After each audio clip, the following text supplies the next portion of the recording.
RRRRRGHGHHHHH, yelled Lucius Malfoy in response, turning aside at the last moment, thereby avoiding the sword point and tossing Harry aside.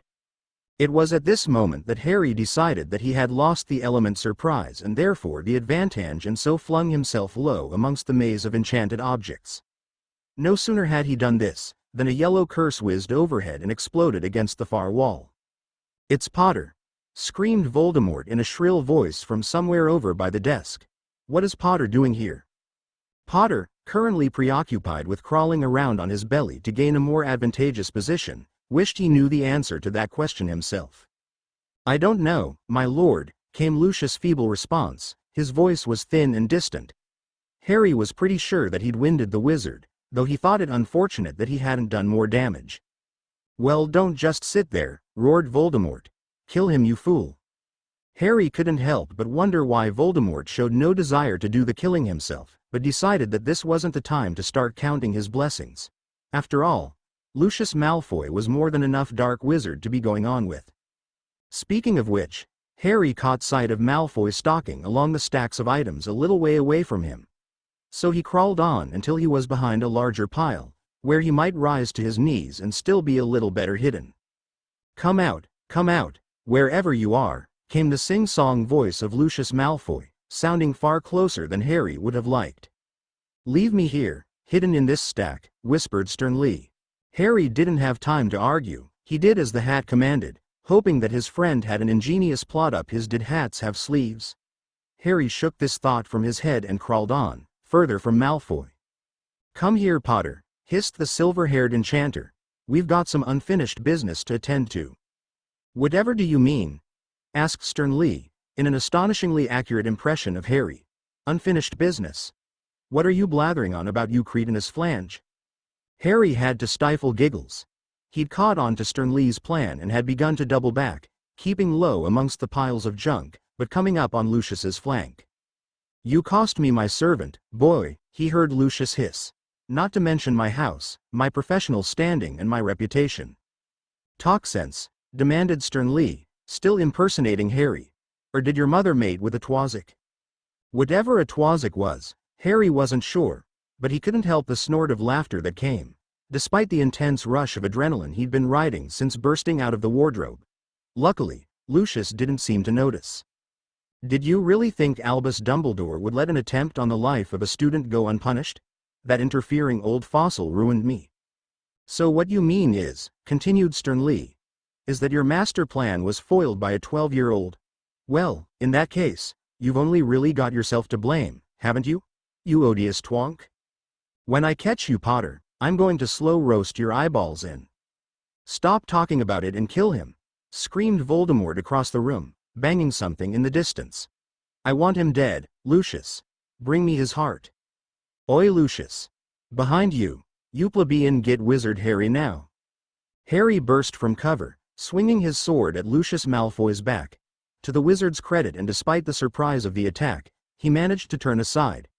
The strike Harry had intended to bisect him head to toe only scored a cut across his shoulder.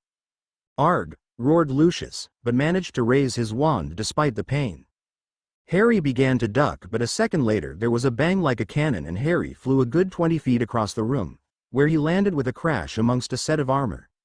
A metal gauntlet from the set sprang to life and seized Harry around the throat, attempting to choke the life out of him. Harry rolled off the pile of bent metal, only just avoiding a bright green curse that blew the chest plate into fragments of smoking scrap. Harry managed to wrench the gauntlet from around his throat and throw it into the face of Lucius as he rounded a tower of parchment. It wrapped its enormous grasp around the man's head and began to squeeze, eliciting a squeal of pain from the silver-haired wizard. Harry readied his blade and charged Lucius, cradling the sword like a lance. At the pivotal moment, however, Lucius managed to wrench the armored glove from his face, which sent him toppling over backwards, taking the stack of papers with him. Harry felt his feet tangle with Malfoy's and then he was down on the ground too. He struck out once, twice with his blade, catching Malfoy in the leg with the second strike. Blood gleamed red on Harry's blade, and as he brought it down a third time, Malfoy's wand snaked out and the sword wrenched itself from Harry's hand. It landed with a clatter on the stone floor several feet away. "Kill him!"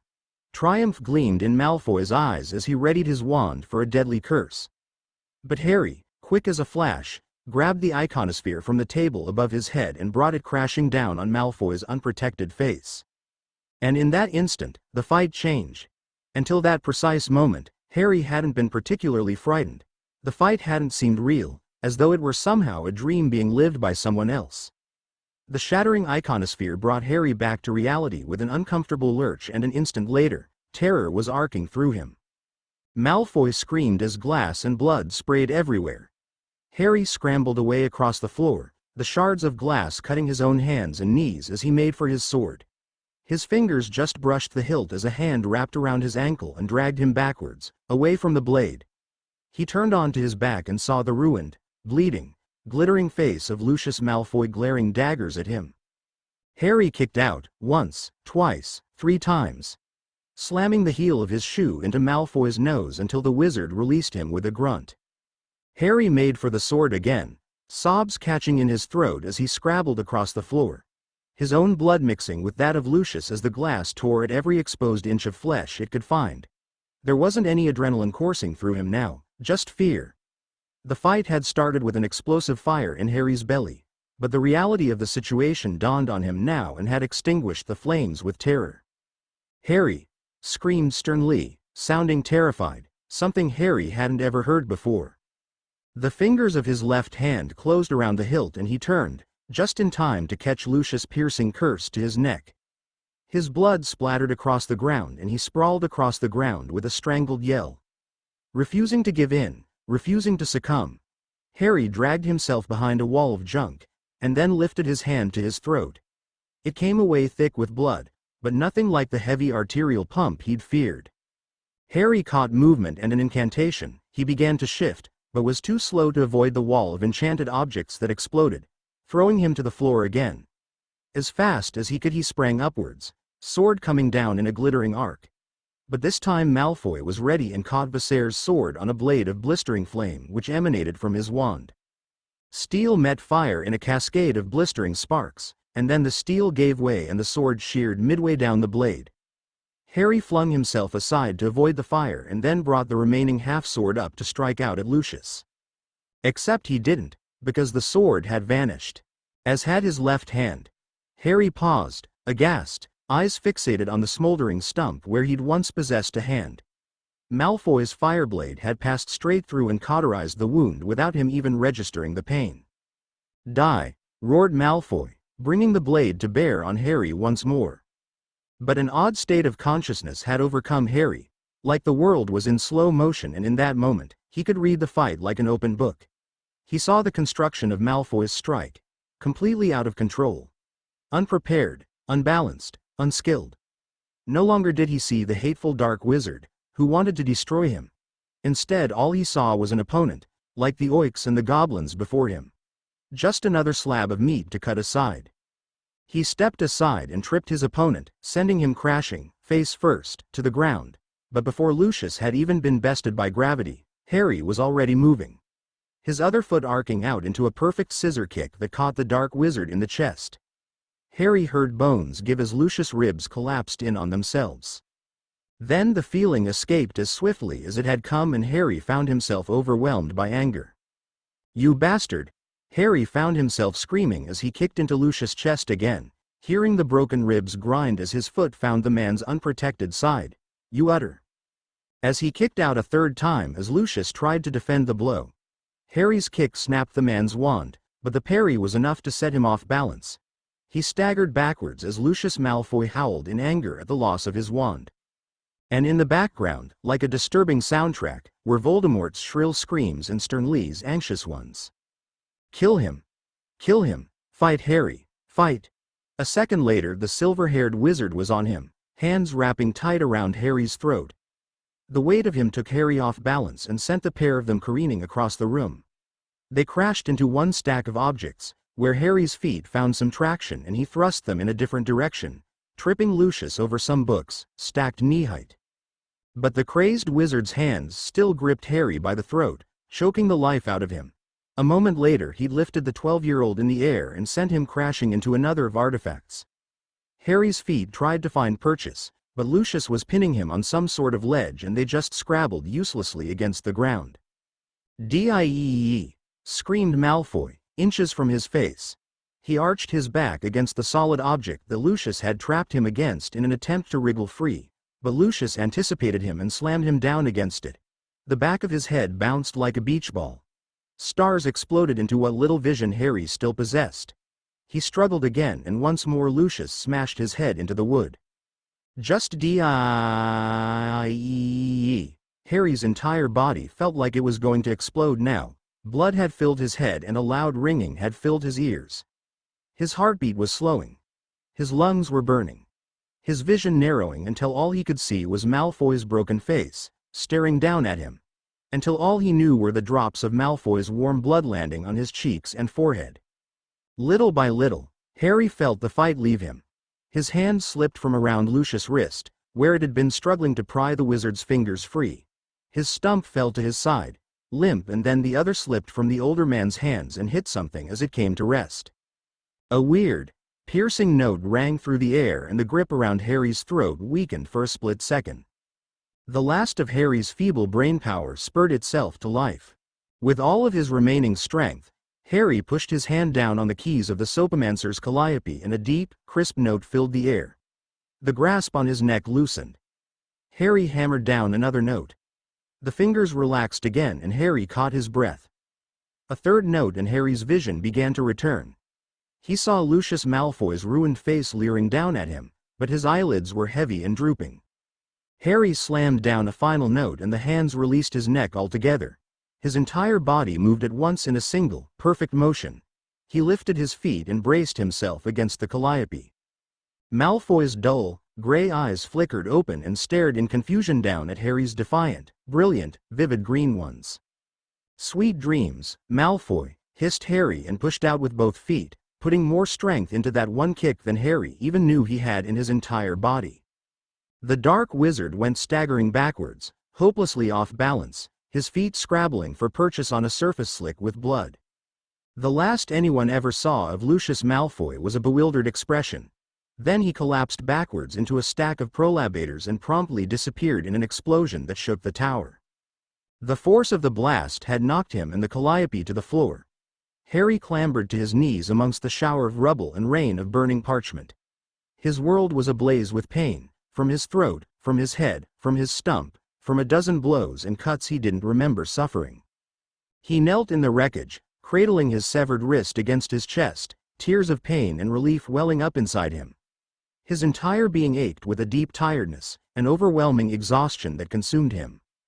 He tried to shout out to Sternly.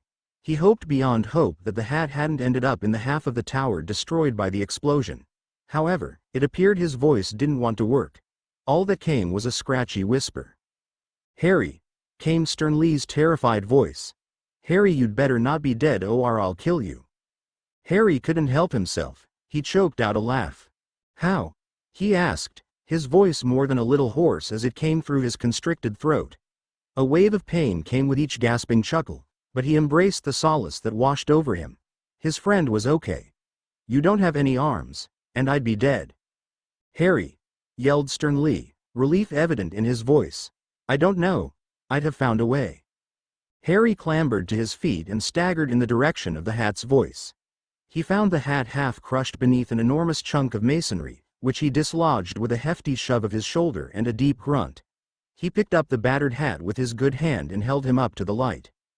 A good hat brush and you'll be none the worse for wear, he wheezed, relief flooding through him at the sight of his friend, mostly unscathed. Wish I might say the same for you, replied Stern Lee, giving Harry the once-over. How's the stump? Harry looked down at it and then wished he hadn't. Though the wound had been well cauterized by the heat of the flame, it still wasn't a pleasant sight. Do you think I'd be able to get it reattached? He asked, looking away.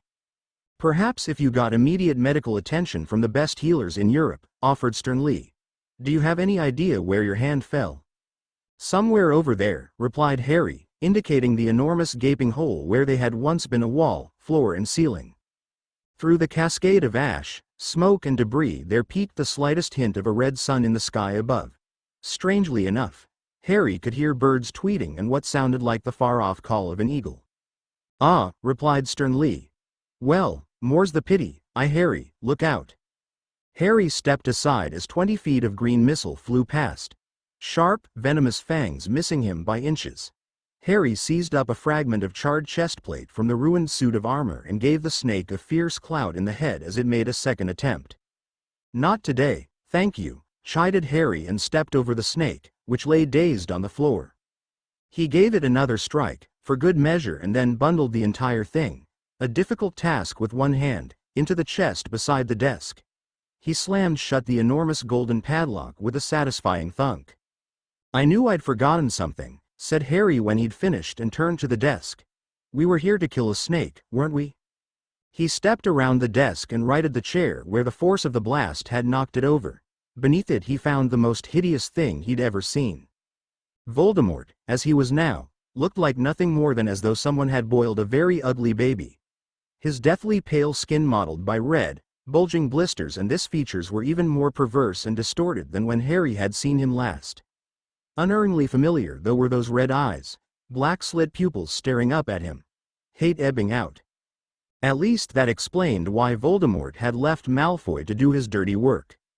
Hello Voldemort, announced Harry, lifting him by the cape that swaddled him. Pleased to see you again. I doubt you can say the same. Potter, he hissed. Put me down or what? Challenged Harry, looking at the tiny creature with something between pity and disgust. You'll dribble on me?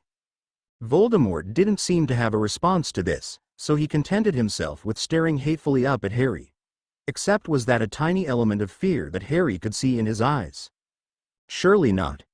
Harry looked from the bundle to his severed wrist and anger bubbled up inside him. He let out a sigh in an attempt to release the pressure that was welling up inside, threatening to boil over.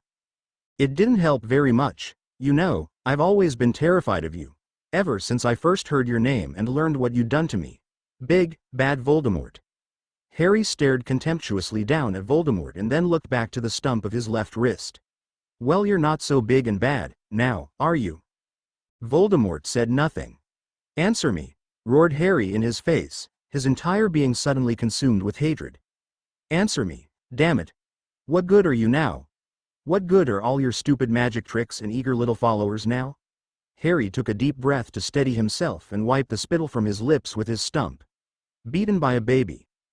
Bested by a child, over and over, and now, at the utter mercy of a 12-year-old. You're pathetic. Voldemort seemed unimpressed. You can't kill me, Potter, I'm immortal. I don't fear you. Kill you?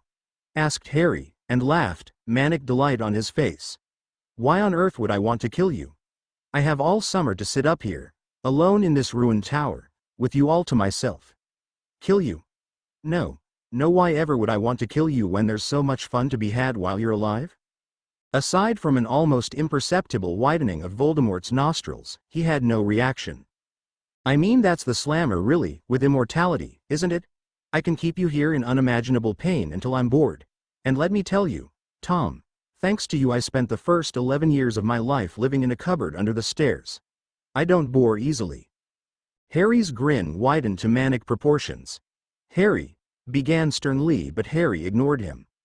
"And," he yelled, loud enough to cut off the Sorting Hat mid-sentence, "when I am done, I can lock you up in a nice big box with nice big chains and locks and dig a hole so deep and dark and hidden that nothing will ever find you. And then I can bury you there forever." If it wasn't fear in Voldemort's eyes, it was worry. "Potter, we can come to another arrangement," he hissed. "If you return me to my body, I can replace your hand. With a better one, even. I can give you anything you desire." "A hand?" asked Harry and laughed. "I don't want a new hand." Harry began sternly again, but this time it was Voldemort who cut him off. "What is it you want?" asked Voldemort. "I want my parents back," roared Harry, his voice breaking and spit flying everywhere. Both Voldemort and Sternly were quiet now. The silence hung in the air, heavy and oppressive. Harry took a deep breath and rubbed away the tears in his eyes. He knew it wasn't very impressive crying before his greatest enemy, but he couldn't help it. Every emotion that had consumed him since the chamber was coming to a head. All of that sadness and terror and fury boiling up into a single emotional outburst. He wanted nothing more than to dash this stupid, cretinous little creatures into 1,000 pieces. "I want everything you stole from me. My parents, my childhood, my life." He was shaking now, unsure if it was anger or grief that caused it. "And you can't do that, can you? You can't offer me that, nobody can." Harry. He couldn't be sure who'd said that. Voldemort or Sternly. He wasn't listening anymore. "But maybe I can do to you what you did to me," said Harry, his voice dropping to a low, dark hiss. "Maybe I should break you. Over and over and over, just like you've done to me. And then we'll be the same, won't we, Tom? You said that we were similar, in the chamber. Maybe we're more alike than you thought." At that moment, the smoke and ash in the air parted just enough for a beam of sunlight to fall out of the sky and land exactly where he stood. He glanced up, looking at the blazing sunshine through the smoldering ruins of the tower.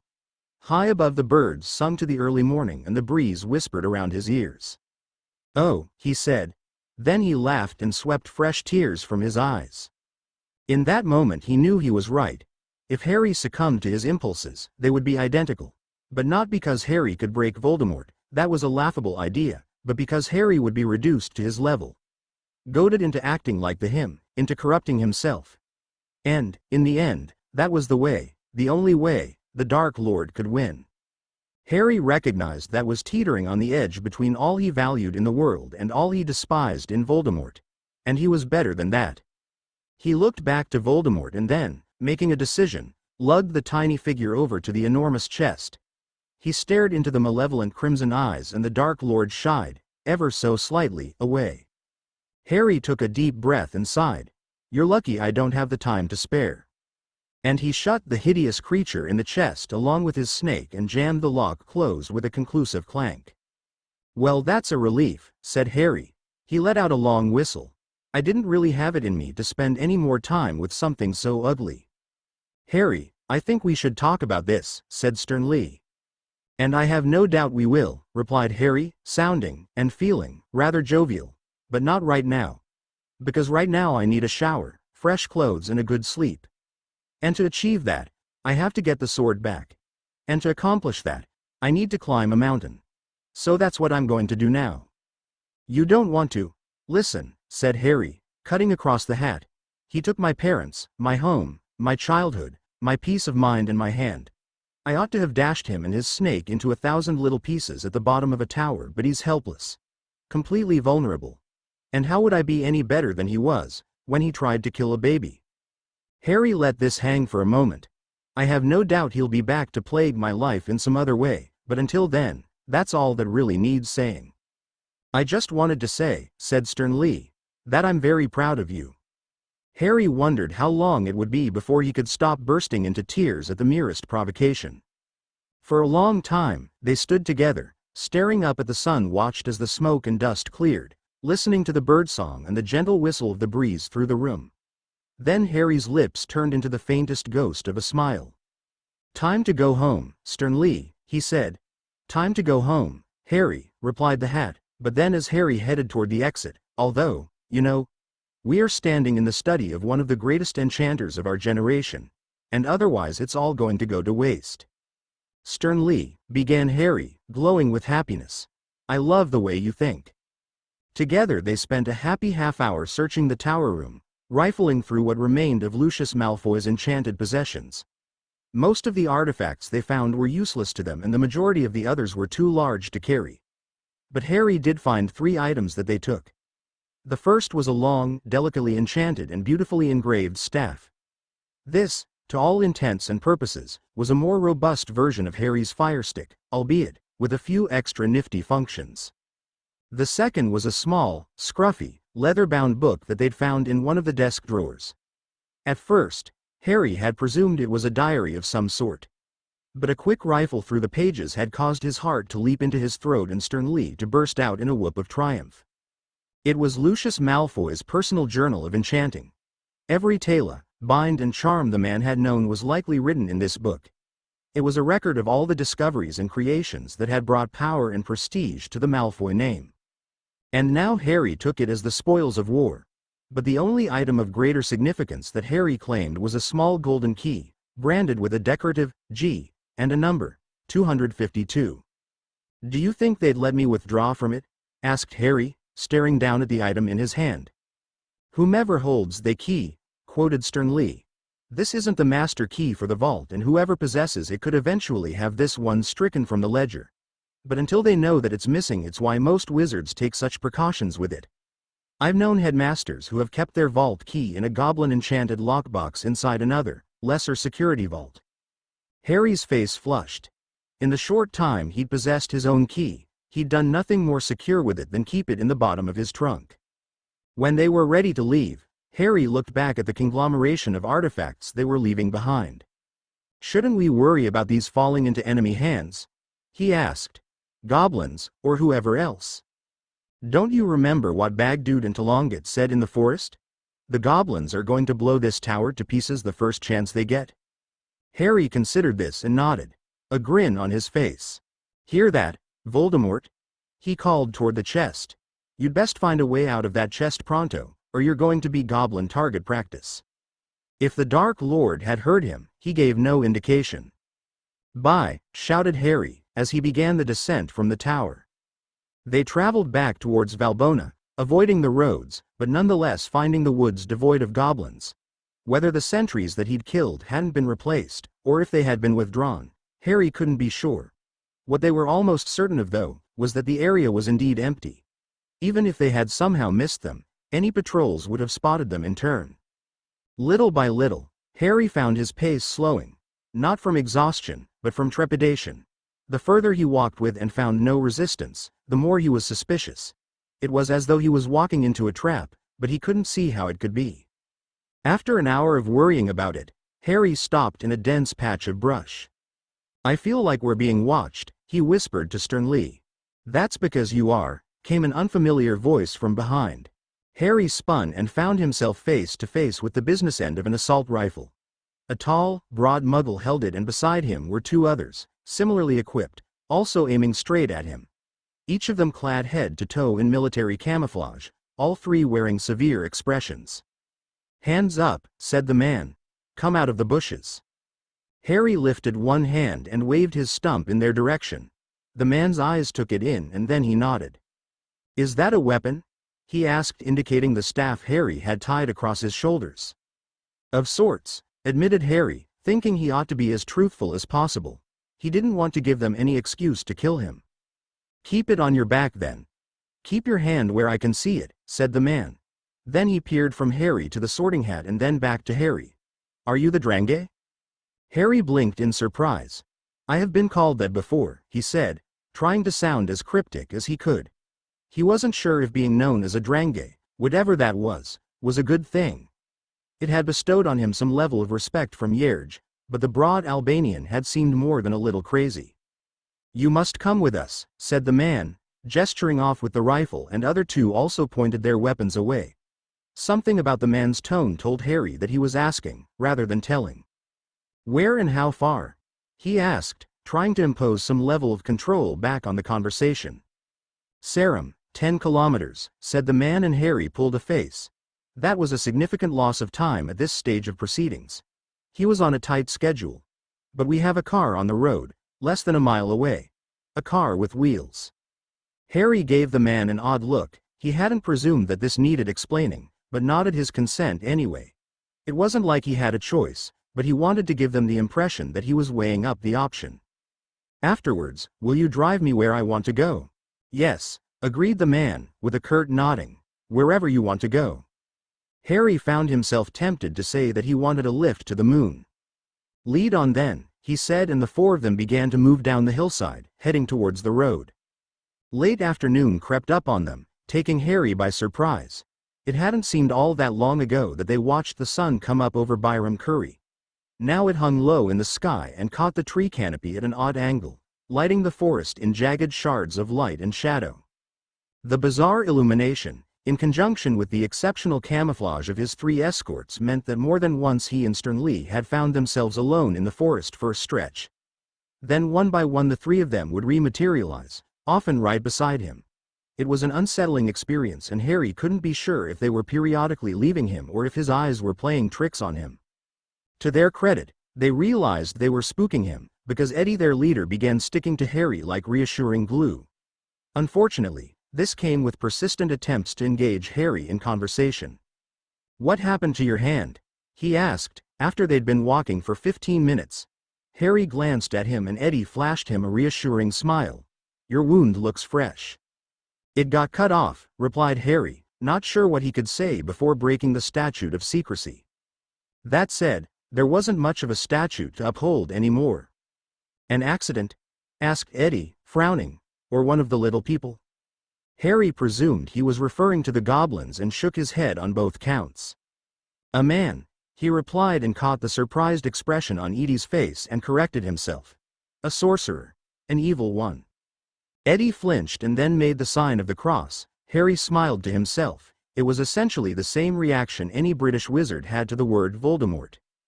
"Devils," said Eddie and spat on the ground.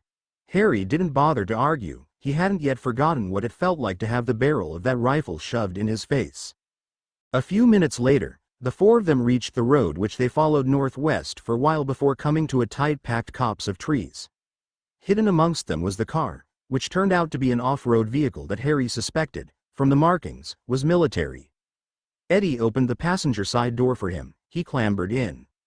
He reached up for the seatbelt, an automatic motion born of years of living with Petunia's lectures on road safety. But he cringed with pain as his stump, still raw and painful, collided with the clasp. His hand was gone, he reminded himself, and reached across with the other. To their credit, his companions made no comment, and after a moment or two they were whizzing along the narrow, winding track that climbed the valley slope.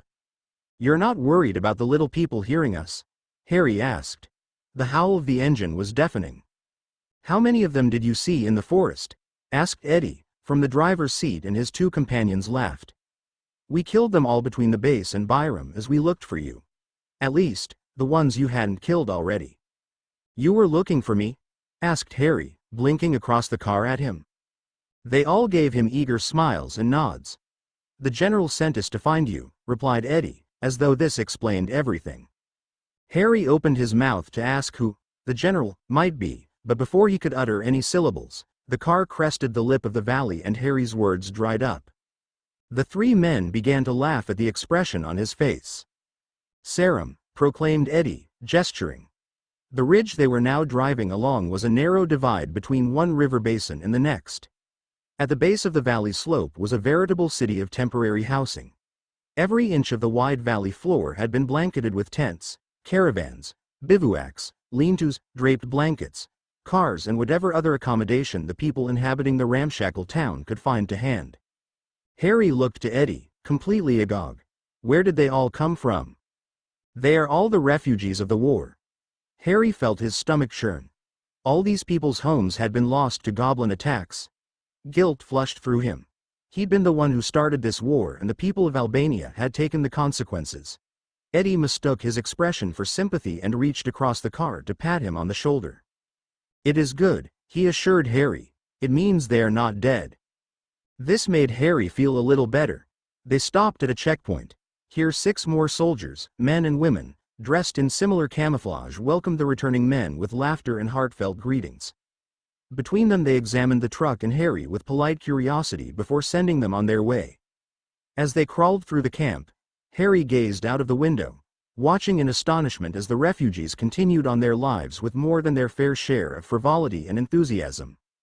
Children chased the car as it passed, laughing and banging on the panels until Eddie saw them off with a few choice words. Here and there small groups of young women and men sat chatting while scrubbing clothes on washboards and hanging them up to dry. Elsewhere packs of armed guards stood beside fires housed by barrels, smoking and talking. Harry watched, spellbound by the tableau of everyday life unfolding around him. "They're happy?" he asked Eddie. The man smiled. "They're content," he corrected, and at Harry's frown, he continued. "They have their friends and family here to support them. Why wouldn't they be?" Eddie pulled up outside one of the very few structures that looked as though it predated the conflict. A 2-story, shingle-clad barn. Here he killed the ignition and the 4 of them clambered out of the vehicle. Harry'd only just put both feet on the ground before he found himself struck by a small, black-haired tornado. "You're alive!" cried Anna, holding him in a tight hug, which Harry returned, albeit in awkward fashion with his one hand. "I knew you wouldn't die." "Well, thanks," said Harry, rather taken aback, "I guess." She released him and Harry took that as an excuse to relax his grip. An instant later she planted a key on him, one which lingered uncomfortably. When she pulled away, she laughed at his horror-struck expression and bright red face. "Whenever a warrior returns in the old tales, he is greeted by a key," she explained. "We must have read different stories," Anna said Yerge, appearing behind her. "I don't remember much key. Ing." It was Anna's turn to go bright red. She looked from her uncle to Harry and then disappeared with an exasperated sigh that sounded suspiciously like, "Boys." "It's good to see you, Drange," roared Yerge. "Come, you look hungry, we must feed you. You are tired, you must sleep. You smell dirty, you must wash." They all laughed this time. Yerge, Eddie and the others. Harry chimed in weakly at the end, but Yerge didn't seem to notice. The thick man seized Harry's shoulder in one of his enormous hands and led him inside the barn. He dismissed Eddie and his friends to guard duty with a wave of his hand. But the moment they crossed the threshold, Yerge's expression turned serious. He pulled Harry to one side and crouched to his level to stare into his eyes. "If you were any normal person," he said in low, worried tones, "I would ask how you are still standing." Harry frowned in confusion. His bewilderment must have shown in his face, for Yerge pulled him further into the barn, where a floor-length mirror hung at a haphazard angle against the wall. Standing before it, Harry understood what Yerge meant. He looked like a corpse bewitched to walk among the living. Where his skin was visible it was deathly pale, which was unsurprising as most of his blood did seem to have soaked into his shirt. His stump was a myriad of ugly colors. Red and purple and black where Malfoy's curse had burned his flesh. His lack of real sleep had left deep, dark semicircles beneath his eyes, where they contrasted with his white face like coals in snow. The wound on one side of his neck looked yellow and infected, while the rest of it was mottled and bruised. The wound in his shoulder was still visible beneath his shirt in the thick layer of dirt and blood that seemed to coat every other inch of him. Harry looked back to Yerge. "I suppose I've been in a few scrapes," he said, half whispering from shock. "When was the last time you ate, drank, slept?" Harry thought. He thought maybe he'd last eaten at Viserys, but he couldn't remember for certain. "I'm not sure," he admitted. Yerge pulled a face. "Come," he said, beckoning him on. "We will feed you, and while you eat, we shall talk. Then you will have a shower, medical attention, fresh clothes and a bed." Harry nodded his agreement with this plan and allowed Yerge to seat him at a small table and ply him with a bowl of stew and a hunk of bread the size of Harry's head. The food was hot and delicious, but Harry struggled with his one remaining hand. He had to keep juggling his bread and spoon, something that soon grew immensely tiresome. "So, you're the general?" asked Harry around a mouthful of bread, when he'd slowed down in his rapid consumption of the food before him. "Yes," replied Yerge with a grin. "One of my forebearers is a famous leader, one of the greatest men in Albanian history. He knew of the little people and he passed the knowledge on to his son and he his son and so on, all through the generations. When I was little, my father taught me the teachings. When they attacked, I was ready. I had been preparing all my life to defend Albania against her enemies. I saved people and they came to me, ready to fight. We began to prepare for war. Harry nodded to demonstrate his understanding. All the same, you've reacted quickly, said Harry. All of you. You've had perhaps 3 days' warning. We are Albanians, said Gjergj, as though this explained everything. Perhaps it did. Tell me this. Are you a Drangey? Harry stared at him for a time. I don't know what one is, he admitted. I thought as much. Legends speak of warriors of ancient time who fought alongside the Zana. They were mythically powerful, strong enough to throw boulders, and they had wings they used to fly. Well, I can't do any of those things, but I am an agent of Visser. And your hat talks? And my hat talks. I certainly do, announced sternly, his familiar voice comforting to Harry's weary mind. What are you then? Asked Gjergj, his eyes bright and curious. Harry shrugged. A boy. From his expression, Harry surmised that this was not what Gjergj was expecting to hear. Just a boy? He asked, astounded. That's what I said, replied Harry, his tone sharp. The man peered at him. Harry thought he might be trying to spot any lies he'd been told. But lying would have used energy Harry didn't possess. Eventually Gjergj smiled. Perhaps you are the child of Drangas and don't yet know it. Harry returned the smile. It was possible after all. He'd never really known his parents. What is your name then? Asked Gjergj, Harry. And what will you do once you have rested, Harry? Will you stay and help us fight our war? I wish I could, Gjergj, replied Harry, but it's my mission to end it. End the war? That is a big mission, Harry. Why you? Harry considered him for a long time, then looked at the empty bowl in front of him. Because I started it. The silence was deafening.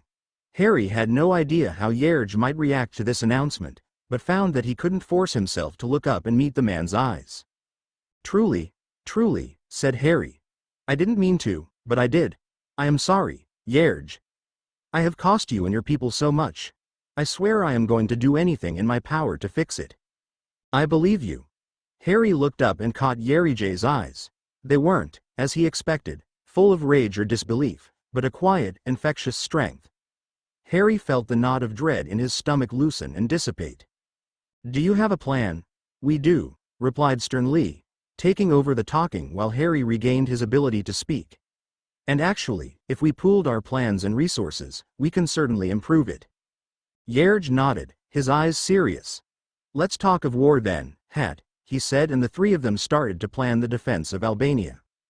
When Harry awoke the following morning, he suspected that he may well have died and gone to heaven.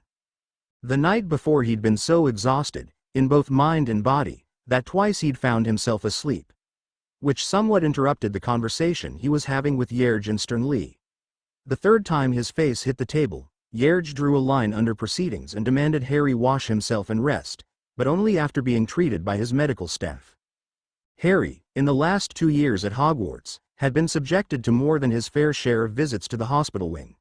But prior to that, while living with the Dursleys, there'd been so few doctor's appointments that most of the Muggle medical equipment was foreign and overwhelming. Particularly in light of Madame Pomfrey's far more hands-off approach. But the Gjergj's doctors were kind and patient with him. Though it annoyed him that they treated him like a child, he soon grew to appreciate their delicate touch and dexterous fingers. Especially when they began to work on his stump. Even the slightest of touches sent waves of pain up through Harry's arm. This made it difficult for the staff to make any significant progress.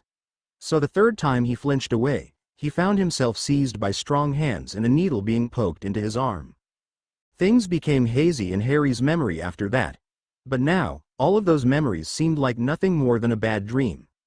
In fact, Harry couldn't remember the last time he'd been quite this content. His skin was clean. Weeks of dirt from Valbonne washed away.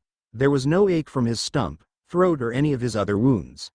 He was warm and comfortable, swaddled in furs and thick cotton sheets and laying upon a thick, comfy mattress. Above him were not trees and clouds, but thick, tent fabric, on which the lightest amount of rain pattered. Harry had never felt so grateful for material stretched between two posts. He was so pleased with these realizations, so warm and cozy and relaxed, that he allowed himself the luxury of just laying there for a long time. Just happy to be comfortable, secure and alone with his thoughts. It struck him that a month ago he wouldn't have considered a lie indecadent, but he also realized that Valbone and Byram Curry, not to mention the people of Sarum, had changed his outlook on life, if not his fundamental character.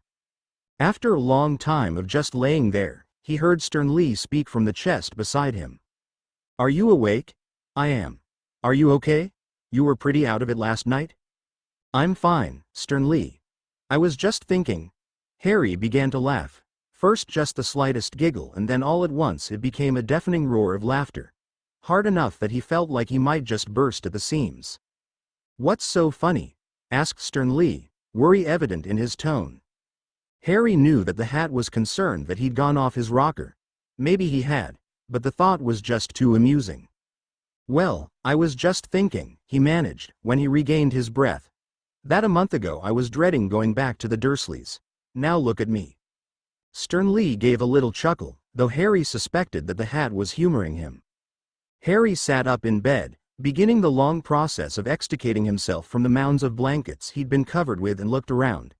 The tent was larger than any Harry had ever seen, though his experience was lacking. It was large, square and tall enough for him to stand in. Indeed, it probably would have given a grown man room enough to do the same, although perhaps Hagrid wouldn't agree. Then again, Hagrid found most reasonable houses severely lacking in headroom. On a chair, in the corner, were a set of green, military fatigues. Once he extricated himself from the swaddling, he found himself wishing he hadn't. As well as the embarrassment of finding himself stark beeped before Stern Lee, he also realized that the tent was far, far colder than he'd expected. To his unerring credit, Stern Lee chose that precise moment to look away and begin whistling a jaunty tune. He hurried to don the uniform, glad and grateful to Yerge that they were a perfect fit, and that his friend had been thoughtful enough to leave him a thick, fur coat and a woolen balaclava he could wear under Stern Lee. And that the underpants he'd been left appeared to be brand new. Though he struggled dressing with only one hand, not too long later, Harry emerged from the tent fully dressed and with the Hogwarts sorting hat perched at a jaunty angle upon his head. He noticed at once, and with another small stab of gratitude, that his tent was among those closest to the barn and a little away from anyone else. He hoped that this wasn't an inconvenience for the others, but was also glad that he hadn't been required to suffer stares and questions from the Albanians. For though they'd all been very kind and hospitable the night before, they'd also possessed a great deal of curiosity with regards to Harry. Despite having been stared at for the last 2 years by everyone in the wizarding world, somehow this was a different experience. When he reached the barn, Yerge came out to greet him. Harry presumed the man had been awaiting his arrival. He smiled at Harry's well-rested face, clapped him on the shoulder with one of his enormous hands. "Morning, Harry," he said, his voice hearty and jovial. "Would you like breakfast?" Harry declined in polite fashion. He still felt rather full after the soup last night. He presumed his body adjusted, over the last few weeks, to eating very little. "In that case, will you come for a drive with me? I will show you all of Sarum, and I can show you that the preparations have already begun." He steered Harry toward the jeep and they both clambered in. Yerge pulled his door closed with a loud clunk, and it took Harry a moment of struggling at the handle with his elbow before giving up and reaching across with his good hand. "The preparations for what?" he asked, once he'd gotten it closed, blinking over at the Albanian. "The preparations to enact our plan, of course." Yerge started the engine and they purred away from the little barn, picking their way through the small streets and thoroughfares. They were almost out of Sarum and up onto the valley slope before Harry noticed that the city was quieter than it had been the night before. The children were still there and people continued to do chores, here and there, but they all seemed to be young teenagers or grandparents. Harry turned to ask Yerge about it, but before he could, the car rounded a bulge in the hillside and his mouth fell open. Here the valley that housed Sarum joined the next, which was even wider and flatter at the bottom. Grouped in the basin of the valley were approximately 300 men and women dressed in the same drab, green fatigues that he was, with another 100 lined up in the process of being outfitted by a large, olive tent. "You haven't wasted any time," said Stern Lee, an element of awe in his voice. "We have you two to thank for that." Harry and Stern Lee looked at Yerge, confusion written on both of their faces.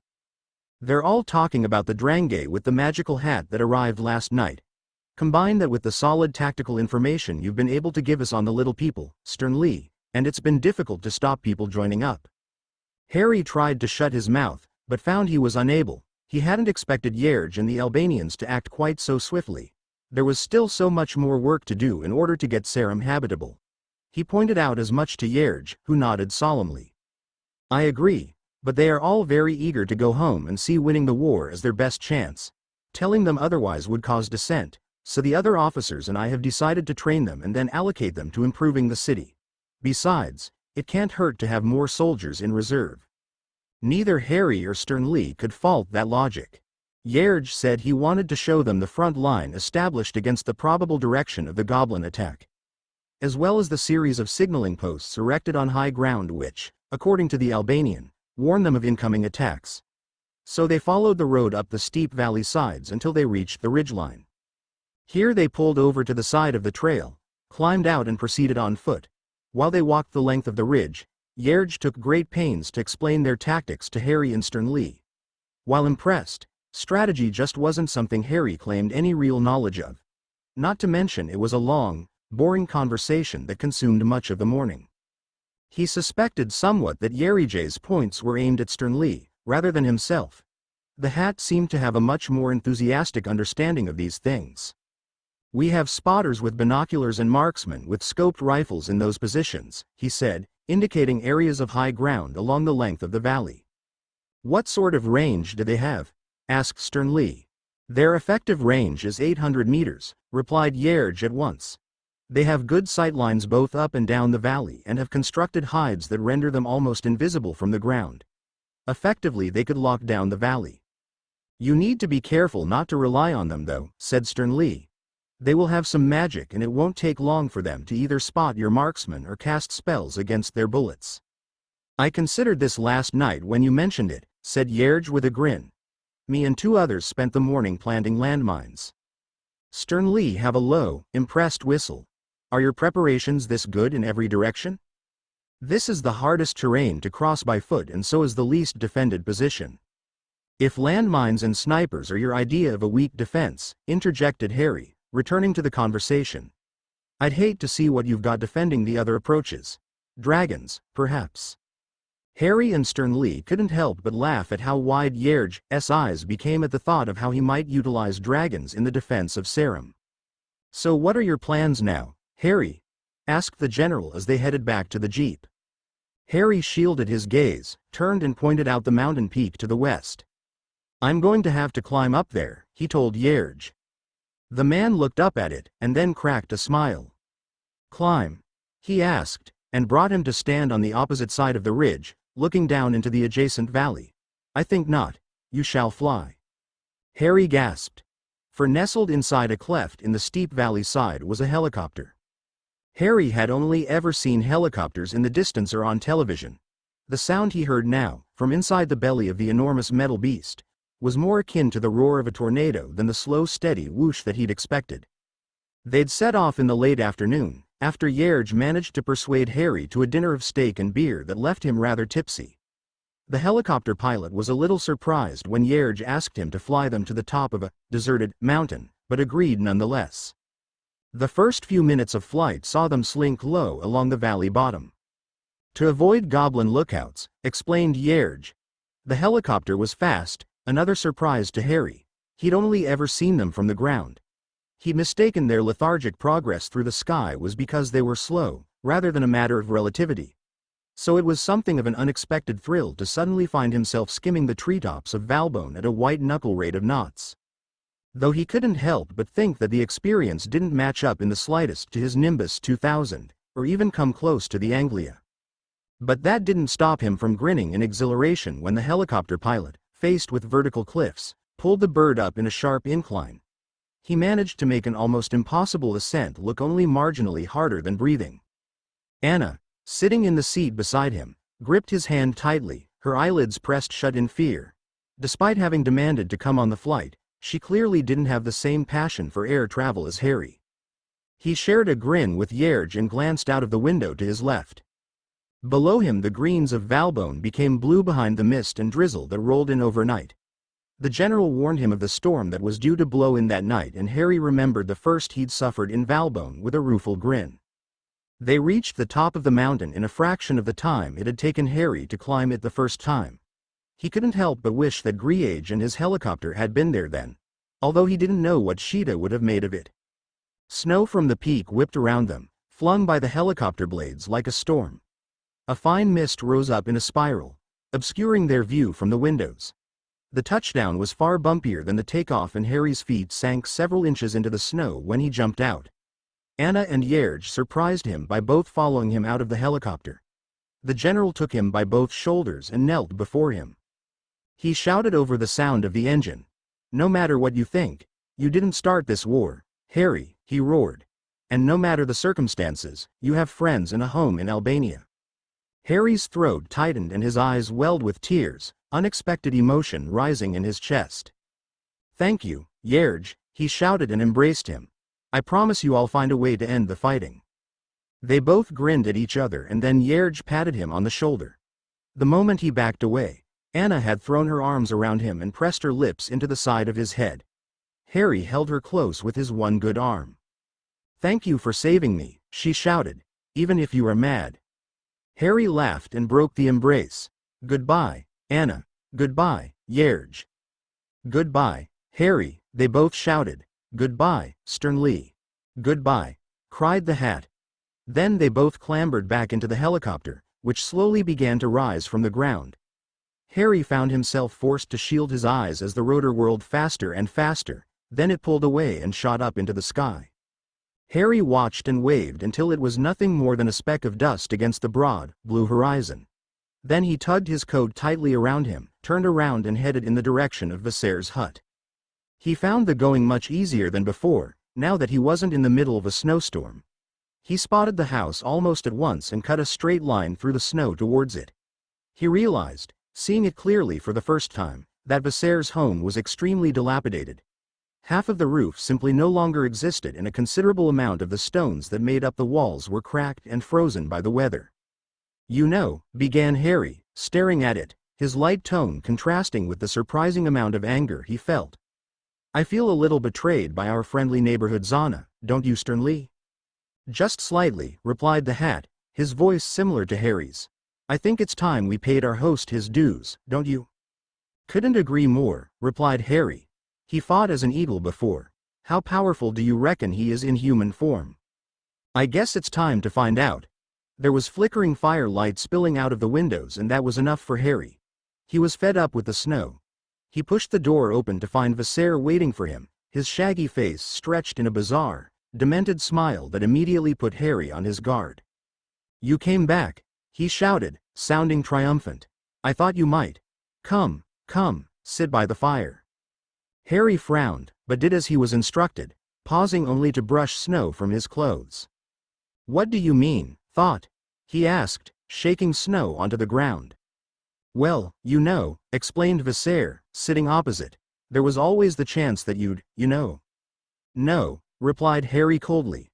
"I don't know." The Zana grinned uncomfortably and then drew his finger across his throat and made a squelching noise. Then he laughed awkwardly. "But," he continued, not giving Harry enough time to interject, "you're fine, aren't you? You managed it, you're here and warm and unscathed. Fantastic." "Not completely unscathed," said Harry, illustrating this by lifting his stump. Vassar's high spirits dropped momentarily, but then returned a split second later in full force. "Ah, no worries," he replied. "It's only a hand." Harry's mouth opened in surprise, then snapped shut and became gritted teeth of anger. "Only a hand?" he snarled. "What do you mean, only a hand? It's not only a hand, it's my hand." Yes, muttered Vassar, rather distractedly. "I'm sure you'll find another." "Find another?" roared Harry, standing at once and sending snow showering all around him. "It's a hand. Where do you expect me to find another?" "I don't know," snapped Vassar, also looking angry now. "Perhaps you should go and find your old one. You were the one stupid enough to lose it in the first place." "I'm not a doll. I don't come with reattachable parts or kung fu action. I only get 2 hands to last me an entire lifetime, and I've lost one of them on your behalf. This seemed to dent Viserys' anger. He looked surprised, and a little shocked, if anything. Not to mention you completely lied to me, replied Harry, scowling. A snake, you said. Faced it before, you said. Both of those things were true, countered Viserys. Yes, but they were vague. Because you knew if you'd said that Voldemort was there, that there was no way you were going to get me to deal with him. Well, it worked, didn't it? Harry snorted. But Viserys raised his hands placatingly, shook his head and gestured. Look though, a promise is a promise. I have reforged your sword. Harry looked at where he was pointing. Gryffindor's sword rested there, every bit as beautiful as the first day he'd seen it. There was absolutely no indication of any breaks in the surface of the blade. This calmed Harry's anger somewhat, although Viserys' flippance in the face of Harry's tribulations was very frustrating. He picked it up and tested the weight of it. It was 100 times more perfectly balanced than the sword that Viserys had lent him. The blade felt every inch a part of him. He wasn't sure if he'd just gotten more practiced with Viserys or if some intrinsic quality of the weapon had changed. I have a confession to make, said Harry, looking up and catching Viserys' eye. The man gave a wry look, as though to imply he already knew what Harry was going to say. You lost my sword, I know, he said. Not to worry, it's only steel. Not worth losing a hand over. Harry saw red. Before he was even aware what he was doing, he'd thrown himself across the fire, kicking Viserys in the chest. The blow knocked him to the ground and Harry's foot pinned him there, Gryffindor's blade tickling the man's face. Calm down, said the Zana, his voice and expression now entirely serious. You're making a big mistake. No, replied Harry, the red mist clearing, only to be replaced with an absolute conviction. No, you've made a big mistake. You stole my friend, to bring me here. You broke my sword, to bend me to your will. You tricked and manipulated me every inch of the way. Then you attempt to mock me? You made the mistake, Zana. Nobody plays Harry Potter, not anymore. His piece said. The sword of Gryffindor flicked out and neatly cut Viserys' hand off at the wrist. The Zana roared in pain and anger, but Harry stamped firmly on his chest, forcing all of the air out of his chest and silencing him. So now we're quits. You've played me, I've played you. You cost me a hand, I've taken yours. But let me warn you, Viserys, and I'll say this only once, play me again and it won't be a hand I'll take. I'll blow your whole damn mountain up. He removed his foot from where it pinned the Zana to the ground and Viserys rolled into a ball, clutching the bleeding stump to his chest and sobbing. Harry turned his back on the pitiful sight and walked to the door. At the last moment, he stopped and looked back at the man behind him. By the way, Viserys, he said, I wasn't going to confess that I lost your sword. I was going to confess that I didn't kill Voldemort. He's still alive. The howling intensified as Harry walked out of the hut, slamming the door behind him. You think he got the message? Asked Harry. I think he got the message, agreed Stern Lee. Do you think you did the right thing? I doubt it.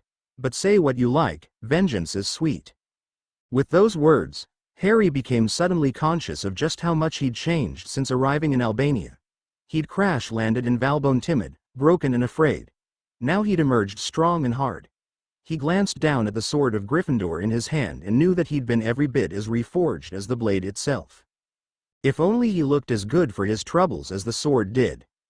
He met Sheeta by the edge of the peak, as he had before. Her gorgeous features and flowing red hair along with the key and embrace she threw upon him were enough to render him back into a small boy. His face blushed color as she laughed and pinched his cheeks. My friend, she exclaimed. I knew you would come back. You rode the twirly bird here. You must tell me of your adventures since I saw you last. Harry grinned. Maybe another time, Sheeta. I've got a war to fight, he said and glanced up at the sky. And I'd say I'm already 2 minutes behind schedule. With that said, Harry slung the sword of Gryffindor across his back, stepped out onto the mountainside and lifted his stump in the air. There was an ear-splitting cry and then something large and white and feathery dropped out of the sky and onto his arm. Hello, Hedwig, said Harry softly, as the owl crooned. Long time no see. Got any letters for me? Hedwig barked and passed them over. 3 envelopes made of stiff white parchment. Harry opened the first, read it and gave a gratified grunt. Then he scanned the second, which produced another pleased noise. The third was perused in turn and left Harry with an enormous, self-satisfied smile on his face. "They've all agreed?" asked Sternly. "For the most part," replied Harry. "They've some stipulations, which you expected. But nothing that I'm not completely willing to agree to. Are you ready?" "I'm the Hogwarts Sorting Hat," replied Sternly. "I was stitched ready." Harry laughed and removed the hat from his head. He held the hat out to Sheeta. "Here, hold him a moment, would you? Upside down, that's the ticket."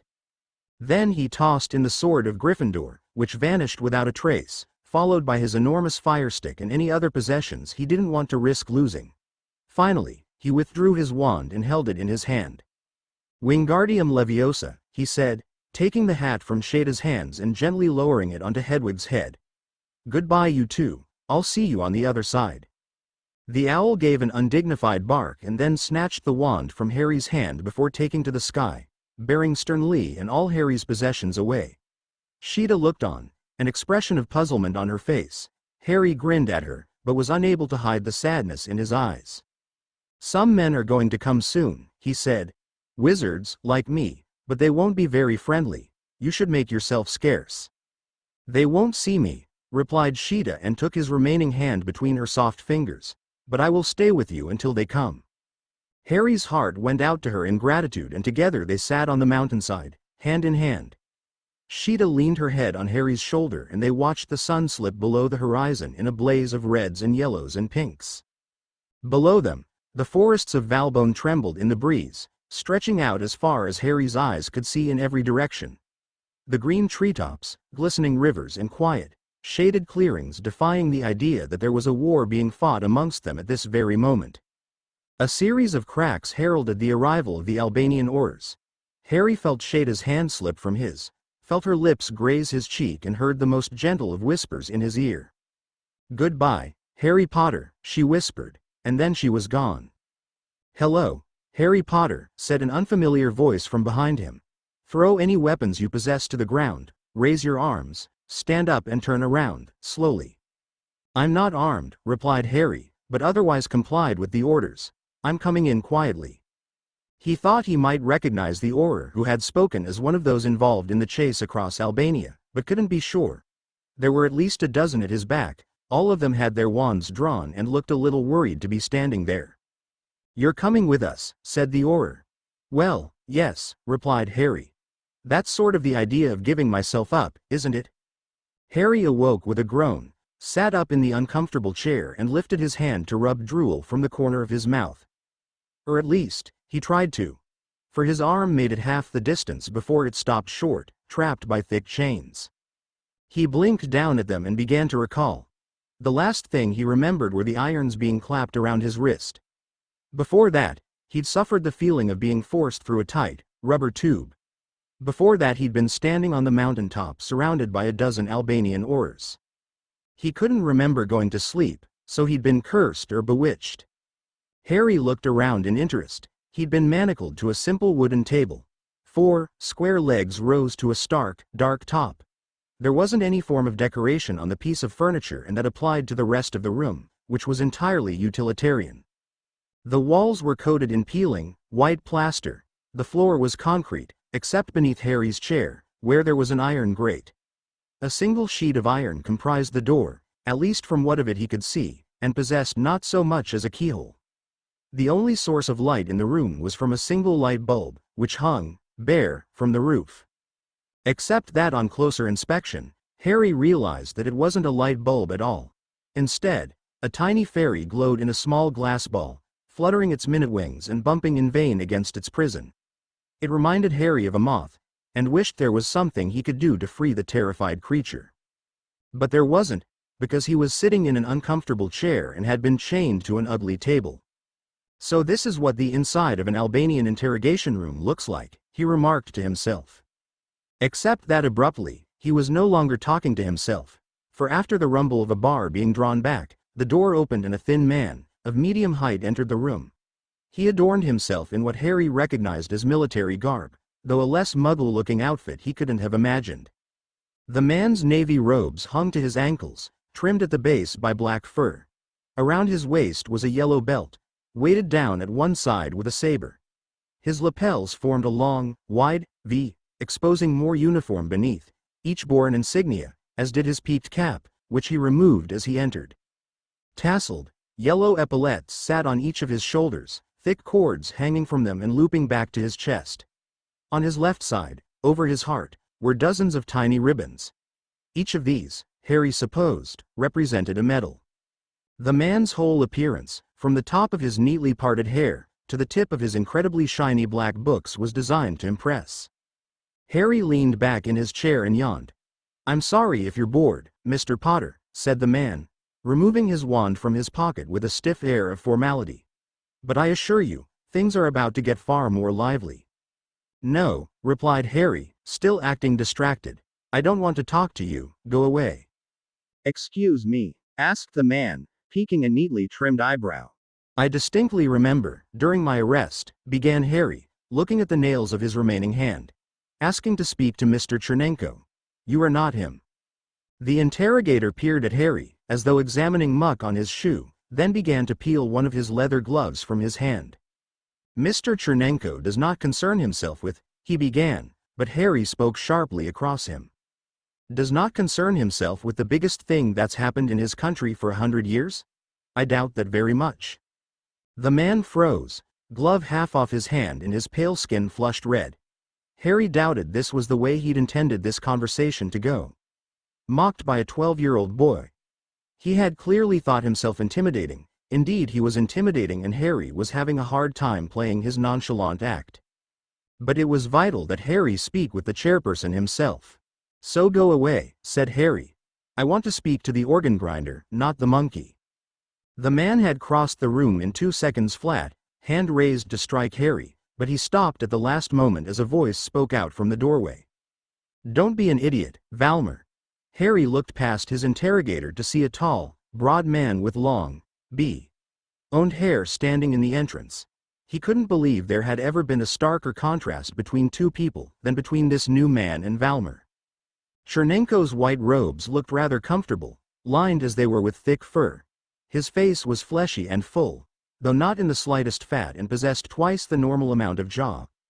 His eyes were a vivid green, almost the mirror image of Harry's, and they burned with a fierce intensity only rivaled by those of Albus Dumbledore. "If you'd allow me, Valmer?" he asked, and though his voice was quiet, it filled the room, somehow managing to be both a request and a command. Valmer didn't hesitate. Instead, he offered the chairperson a sharp, jerky bow and all but fled the room. Chernenko closed the door behind him and gave Harry a small smile.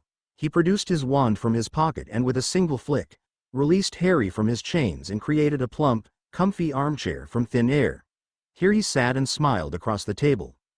Harry wondered if the man was emulating Albus Dumbledore as a deliberate ploy to establish rapport between them.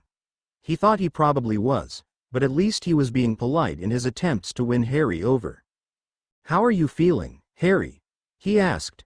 "Like a boy who has spent 4 weeks in a forest and had his hand cut off, chairperson." Chernenko nodded. "Call me Faderney, Harry," he said, "and I did notice that. Would you care to tell me how exactly you lost your hand?" "Actually," said Harry, "that was my plan." "Oh?" asked the chairperson. "Yes," replied Harry. "In fact, I'm happy to tell you anything you want to know. I'll even take truth serum if you like." At this, Chernenko leaned back in his chair and frowned. Like Valmer before him, he'd not been expecting this laissez-faire attitude, but his next question surprised Harry. "Are you really Harry Potter?" he asked. "You're not an imposter pretending?" Why would anyone do that? To aid his escape from Albania? Harry shrugged. "I don't know what to say, chairperson," he said. "I am Harry Potter. How can I prove it to you?" "No need," said Faderney. "I believe you. You are just not at all what I had imagined. You are nothing like a 12-year-old boy." "I'm almost 13, if that changes anything," replied Harry, with a grin. "And you have spent nearly a month in Valbonne," admitted the chairperson. "At least as far as we can tell. Did you go straight there from England?" "Yes." "Why?" "I didn't mean to go to Valbonne. I didn't even know what it was until I got there." This surprised Chernenko, who leaned back and examined him carefully. You didn't intend to start the war? Of course not. I was raised by muggles. I had no idea that Valbone was off limits and guarded by goblins until I was right in the middle of it. I think you ought to explain everything and tell me your story. I will, if you will grant me one favor, and what would that be? Albus Dumbledore is in Albania, probably in this very building. I won't say a word until he's in this room. Chernenko stared at Harry and his eyes narrowed. Harry could see the man's brain working like lightning as he attempted to evaluate every angle and calculate the possibilities. How do I know this isn't an attempt to escape? He asked. Dumbledore could easily overpower me and free you. Probably even fight his way past every Auror in the building if he had a mind to it. Why would I hand myself in, only to escape? Asked Harry, but he could tell Chernenko remained unconvinced. Sure, there was an angle that he couldn't see. What if I told you why I want Dumbledore? Chernenko continued to survey him, but gave an abrupt nod of his head. If we can work together, Chairperson Chernenko, we will both get what we want, began Harry. I didn't mean to start this war. And the thing I want more than anything is to end it. I have, with some friends, come up with a plan that will win it, or at least give us a good shot at it. Dumbledore is an important piece of this scheme, but he needs to hear this story as soon as possible. You have two choices, Chairperson. You can hand me over to the goblins, hope that appeases them and forever be seen as the politician who handed a 12-year-old boy over to die. Or you can work with me and be the politician that destroyed the Brotherhood of Goblins. Chernenko stared at him for a long time, then stood, walked to the door and called out. Valmer, bring Albus Dumbledore down to us. Harry took a deep breath and released it at length. It was much, much harder than he'd expected, all this political wrangling. Sternly had briefed him well, but the effort of staying so stoic and serious in the face of such danger was a little overwhelming. He hoped he had acquitted himself so far. Half a minute later and Harry was looking into the kindly, blue eyes of Dumbledore. The headmaster returned Harry's grin with a small smile of his own, before bowing low before Chernenko. My dear senior chairperson, he said, it really is an honor to see you once more. I only wish it were in more fortuitous circumstances. Agreed, old friend, replied Faderney. However, Harry here has told me he has a solution to our mutual problem. Albus Dumbledore blinked in surprise. So he has made me aware via correspondence, Chairperson, said Dumbledore. But I was not aware that you spoke English. I don't, said Chernenko, leading Dumbledore into the room. But Harry here speaks quite fantastic Albanian. Dumbledore turned a curious expression to Harry, who stared at the pair of them as though they'd both gone quite mad. Speak fantastic Albanian? He didn't know a word. What did Chernenko mean? He didn't speak English. That's what they were speaking right now. Was it some sort of code? Good morning, Harry, said Dumbledore, coming into the room and producing his own chair on a third side of the table. Good morning, Professor, replied Harry. Now that's an interesting accent, remarked Dumbledore. Duris with a touch of kooks, if my ear serves me well. Harry stared blankly at the headmaster. Ah, said Dumbledore. Well, that explains a great deal. Both Chernenko and Harry waited for Dumbledore to elaborate, but when no explanation seemed forthcoming, the chairperson turned his attention to Harry. So Harry, he said, you had intended to tell us your tale of Valbone. Now please, go ahead. By the time Harry finished his story, both Dumbledore and Chernenko had odd expressions on their faces. The headmaster regarded Harry through curious eyes, as though weighing him up. The chairperson on the other hand held a suspicious expression on his face, one that plainly said he suspected Harry a liar. In fairness, there was some truth to that. Harry hadn't spoken of the Zana, of Voldemort or of Lucius Malfoy. Instead telling them he'd been caught up in the first wave of goblin attacks and spent some time with Yerge and his men. The significant look from Dumbledore had told him that the headmaster knew there was more to the story. Harry would be happy to fill him in on the other details when the chairperson was gone. Faderney shifted in his chair and snorted, his eyes darting from Dumbledore to Harry and then back again, before settling on Harry. You expect me to swallow this nonsense? He asked, then turned to Dumbledore. That a 12-year-old boy and a talking hat came up with this plan together. I don't know what your intentions are, Albus, but... I assure you, Chairperson, interjected Dumbledore, that I have had no part in the formulation of this scheme. If anything, I believe I am merely another pawn in the machinations of Mr. Potter here. Chernenko looked, if anything, more disbelieving. He's 12, Albus. A boy. A small smile leapt to the lips of Dumbledore, who still hadn't taken his eyes from Harry. He might well be 12, Chernenko, but you would be a fool to underestimate Harry Potter. I know for a fact that he has overcome hurdles in the last 2 years that would have killed grown wizards, said Dumbledore, his eyes gleaming in the dim light. 12, yes. A boy? I think not. Chernenko looked between them one final time and then sighed, gripping the bridge of his nose between forefinger and thumb. I don't know what to make of this at all, Albus, he said. It all seems so bizarre and unlikely. My experience with Mr. Potter is that things are more often bizarre and unlikely than not, offered Dumbledore, unhelpfully, if anything. Yes, yes. So you say. Faderney looked to Harry. The ICW are convening in 3 days to hold your trial. Until then you are to be held in a secure suite of the Cruya. If you can achieve the first stage of your plan by then, as the prosecuting party, I will move to dismiss the case on grounds of diminished responsibility. This surprised Harry. I didn't think you were going to give me a trial, he blurted out, before he could stop himself.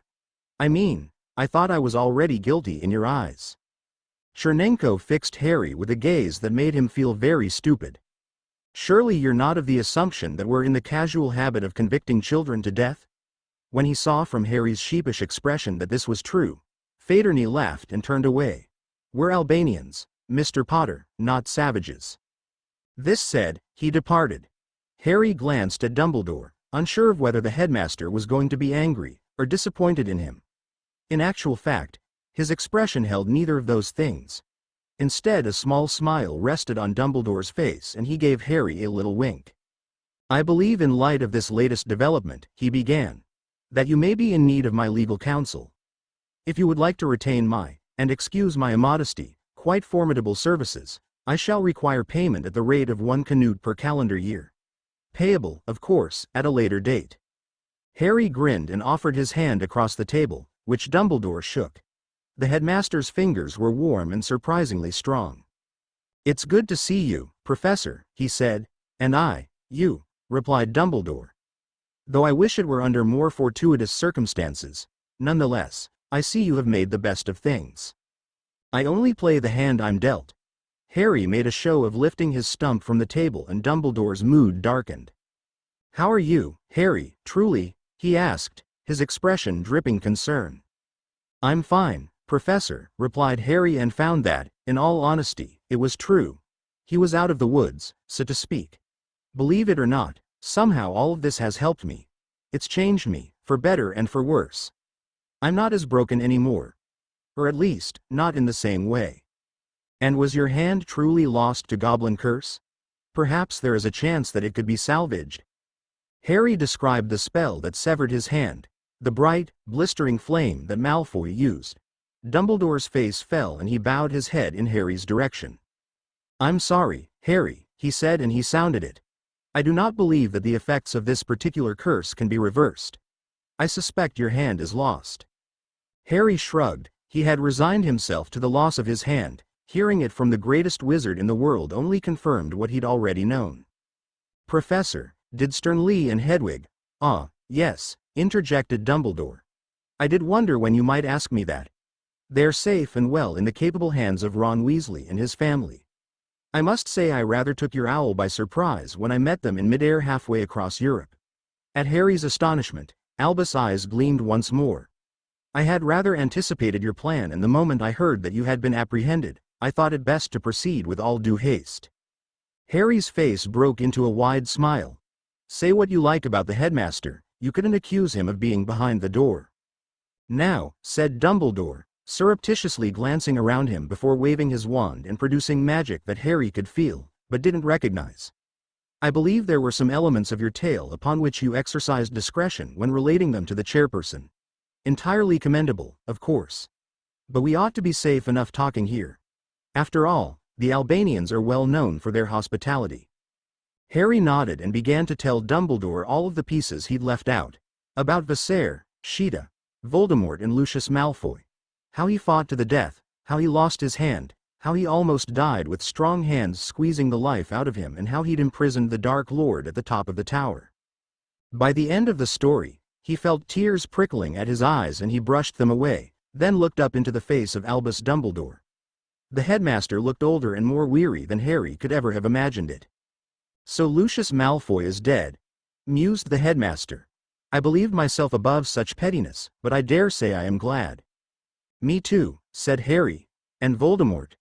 I left him there, sir. Either he escaped or he got blown up with the tower when the goblins reached it."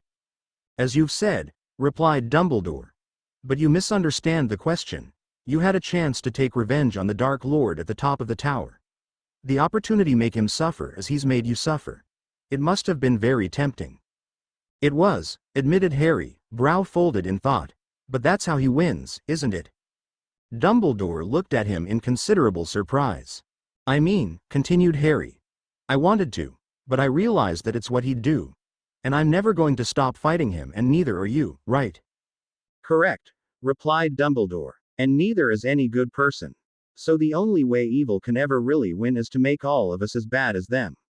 Right. I mean, Malfoy and the goblins and the Oiks were all different. By killing them, I stopped them from doing any more damage. But I couldn't have killed Voldemort, so by taking my revenge, I wouldn't be helping anyone. It would just be acting like him. And that's how he wins." Dumbledore's eyes were full of a fierce pride. "I am deeply sorry that you have had to experience horrors such as these, Harry," he said, his voice thin and reedy. "No young person should have their childhood snatched away from them as you have. I cannot." "It's all right, Professor," said Harry, with the weakest of smiles. "I meant what I said before. I am better for it. I've had a lot of time to think and I've realized something. I fled Hogwarts because I was scared. Scared of what had happened in the chamber, scared of dying.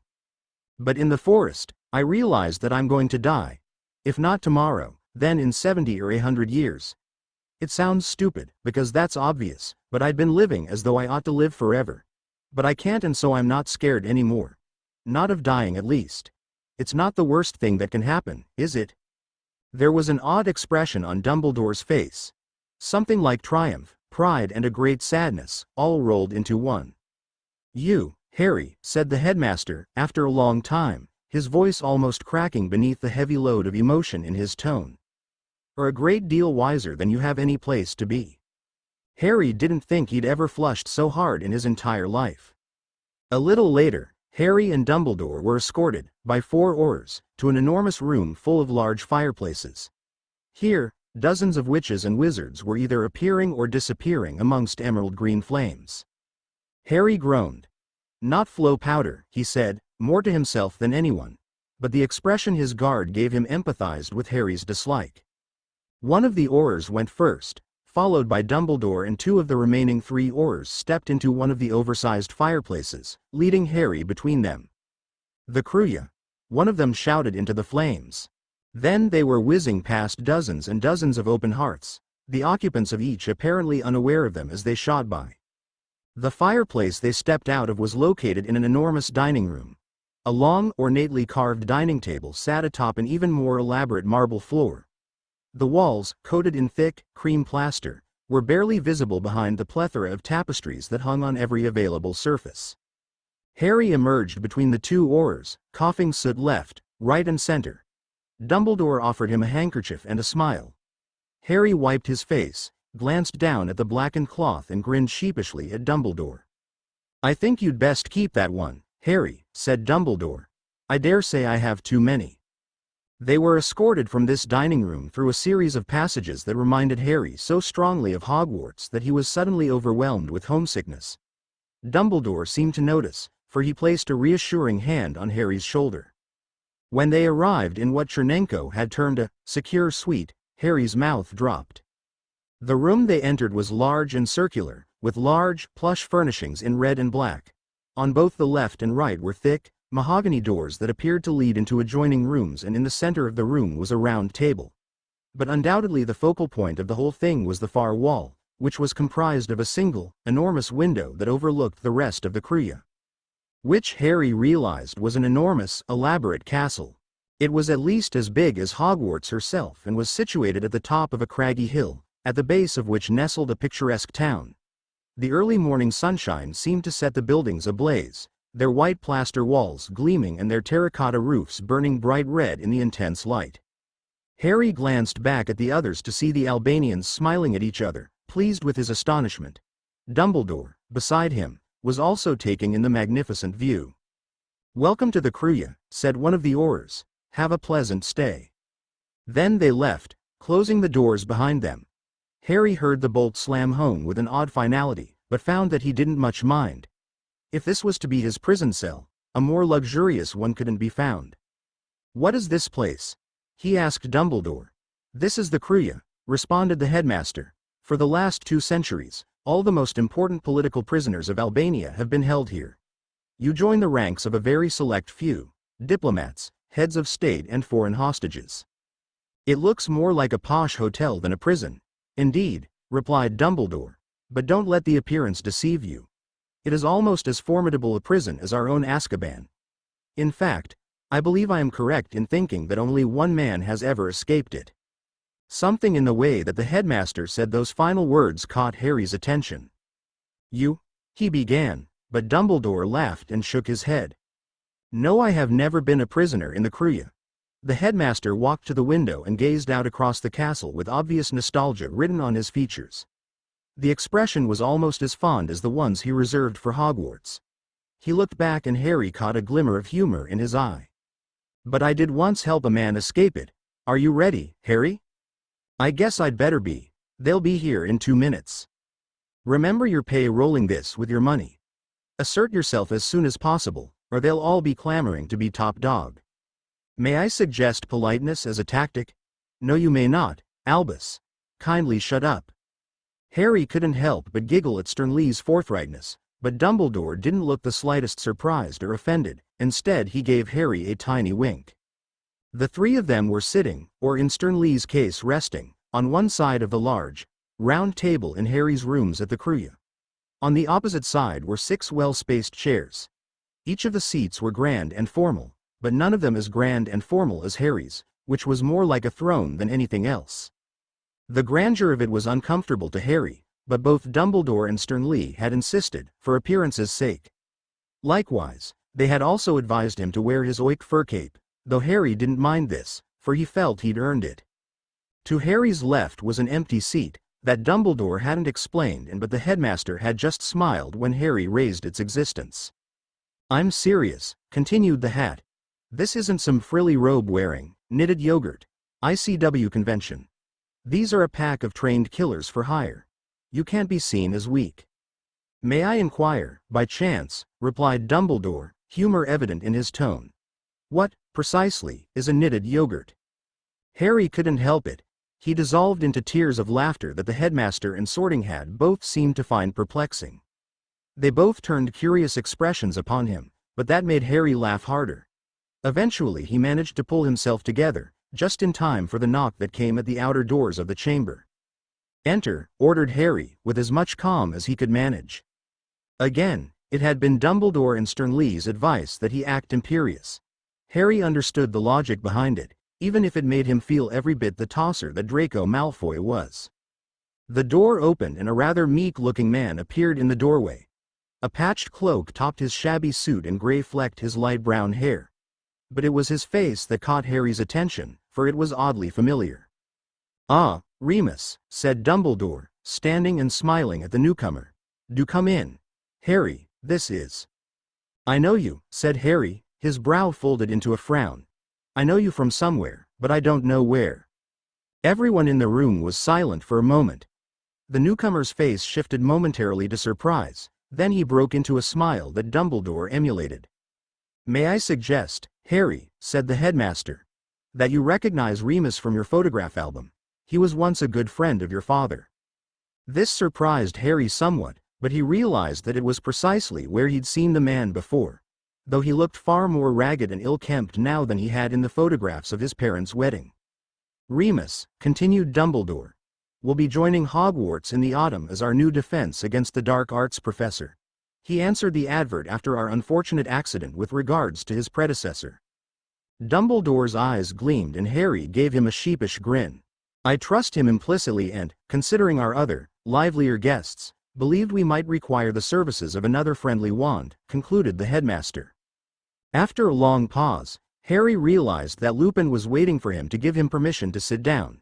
This made his face flush and he indicated the seat beside him. "Please, Professor," he said. "Take a seat." Lupin smiled politely and came to sit on Harry's left. "It's good to see you again, Harry," he said. "The last time I did, you were just a baby." This made Harry's face flush again, though he didn't know why, but he gave Lupin a welcoming grin nonetheless. He opened his mouth to say something, but a robust knock at the door interrupted him. "Enter," commanded Harry, remembering his place a little sooner this time. The doors were flung open and a man entered the room, flanked on either side by two Albanian Aurors. There was nothing of Remus Lupin's timid entrance here. The wizard all but swaggered in. He gave Harry's side of the table a courteous, but dramatic tip of his Stetson and sat. "Presenting," said one of the Aurors, "Alexander Booth, of Blackthorn Industries." "Howdy," said Booth, in the strongest Texan accent Harry had ever heard. "Afternoon," replied Harry, taking the man in. He'd attired himself, to all intents and purposes, like a cowboy.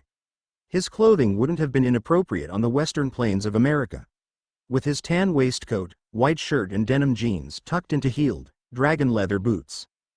Harry suspected that on another man, his Stetson, pulled low over dark blue eyes, would have been dramatic and mysterious.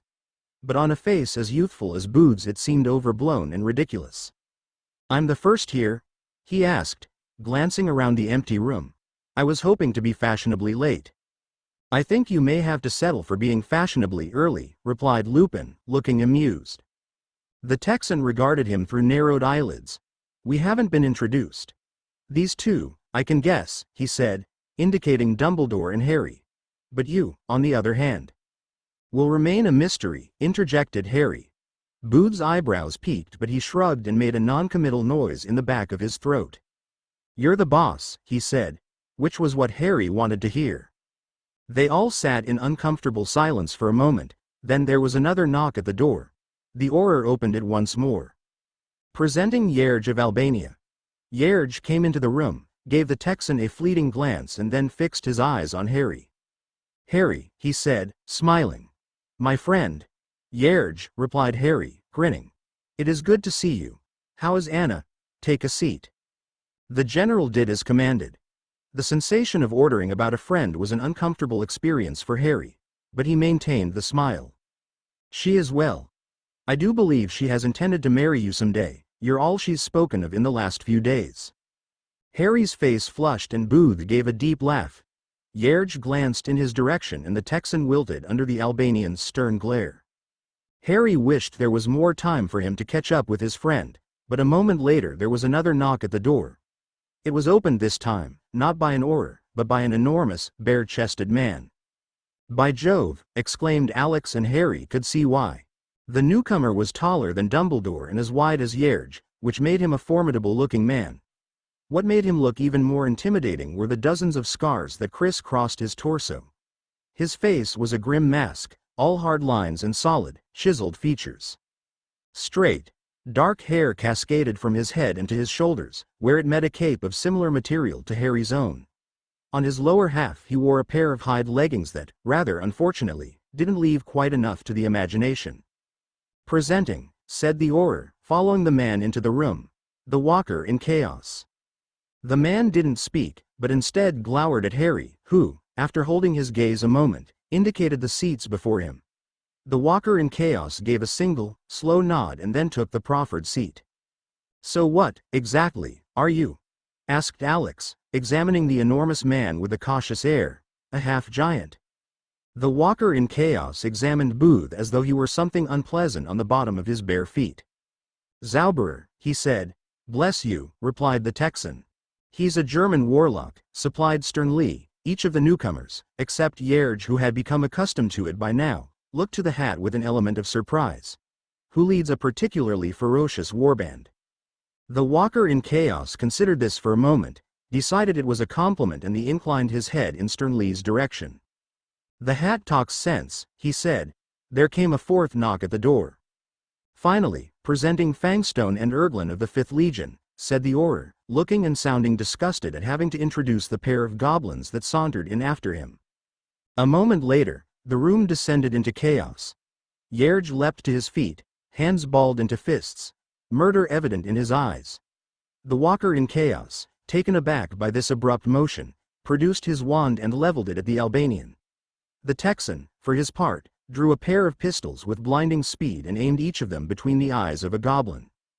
The goblins, Fangstone and Erglin, seemed unconcerned by proceedings, ignored the others, and instead walked over and bowed low to Harry.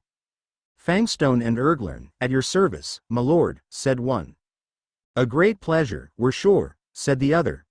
Be seated, commanded Harry, his tone as firm as he could make it. All of you. We're friends here. I don't imagine Tweedledee and Tweedledum know the meaning of the word, said Alex, his voice cold, but Harry noticed he'd holstered his pistols. Oh look, said one of the goblins, excitedly. It's the Marlborough Man, exclaimed the other, happily. I thought we'd left you dead at the walls of Tripoli, said the first. You tried, spat Booth. And failed. Yerj, said Harry. His friend was the only one still standing, staring at the pair of goblins. They're allies, I promise. Fangstone and Erglin looked at the Albanian, appeared to understand the man's concern, and both gave him a deep bow. We cordially assure you, said one, straightening up, that we hate the Brotherhood of Goblins as much as anyone. In fact, continued the other, if we weren't so hard on cash, we'd be all for fighting this war entirely gratis. The Texan snorted. Likely story, he said. You're as likely to stick to the same side as it is to snow in Dallas in August. You must get a lot of skiing done then, replied one of the goblins. Harry still couldn't be sure which. As it happens, the Brotherhood of Goblins neither wants, nor can afford our services.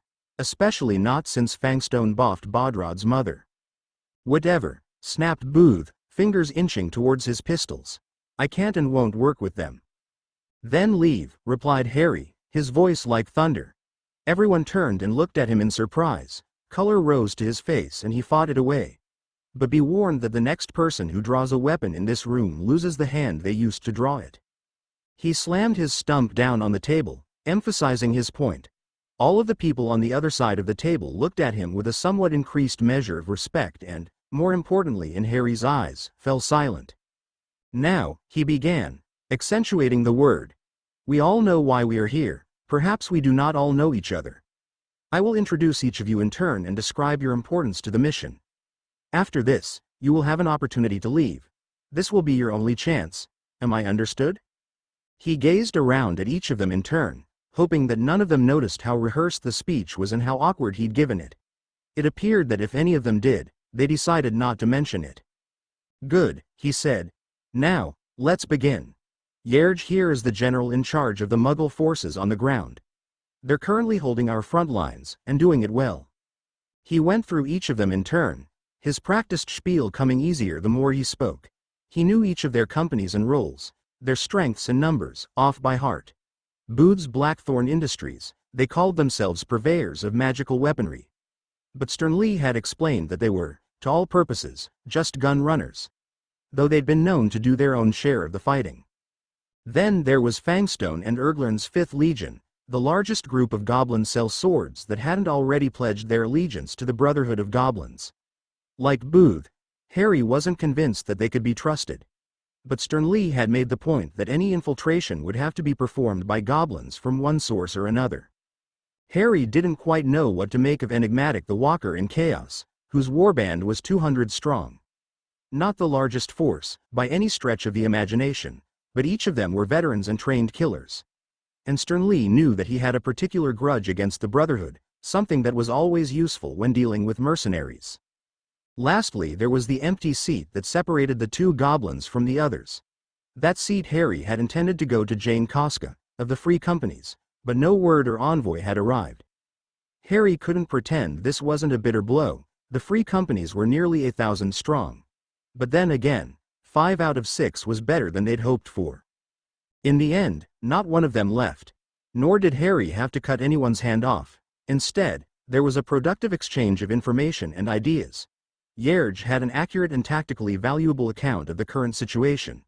Booth offered to supply his troops with weapons, equipment and food. The Walker in Chaos took one of his flanks and the 5th Company took the other.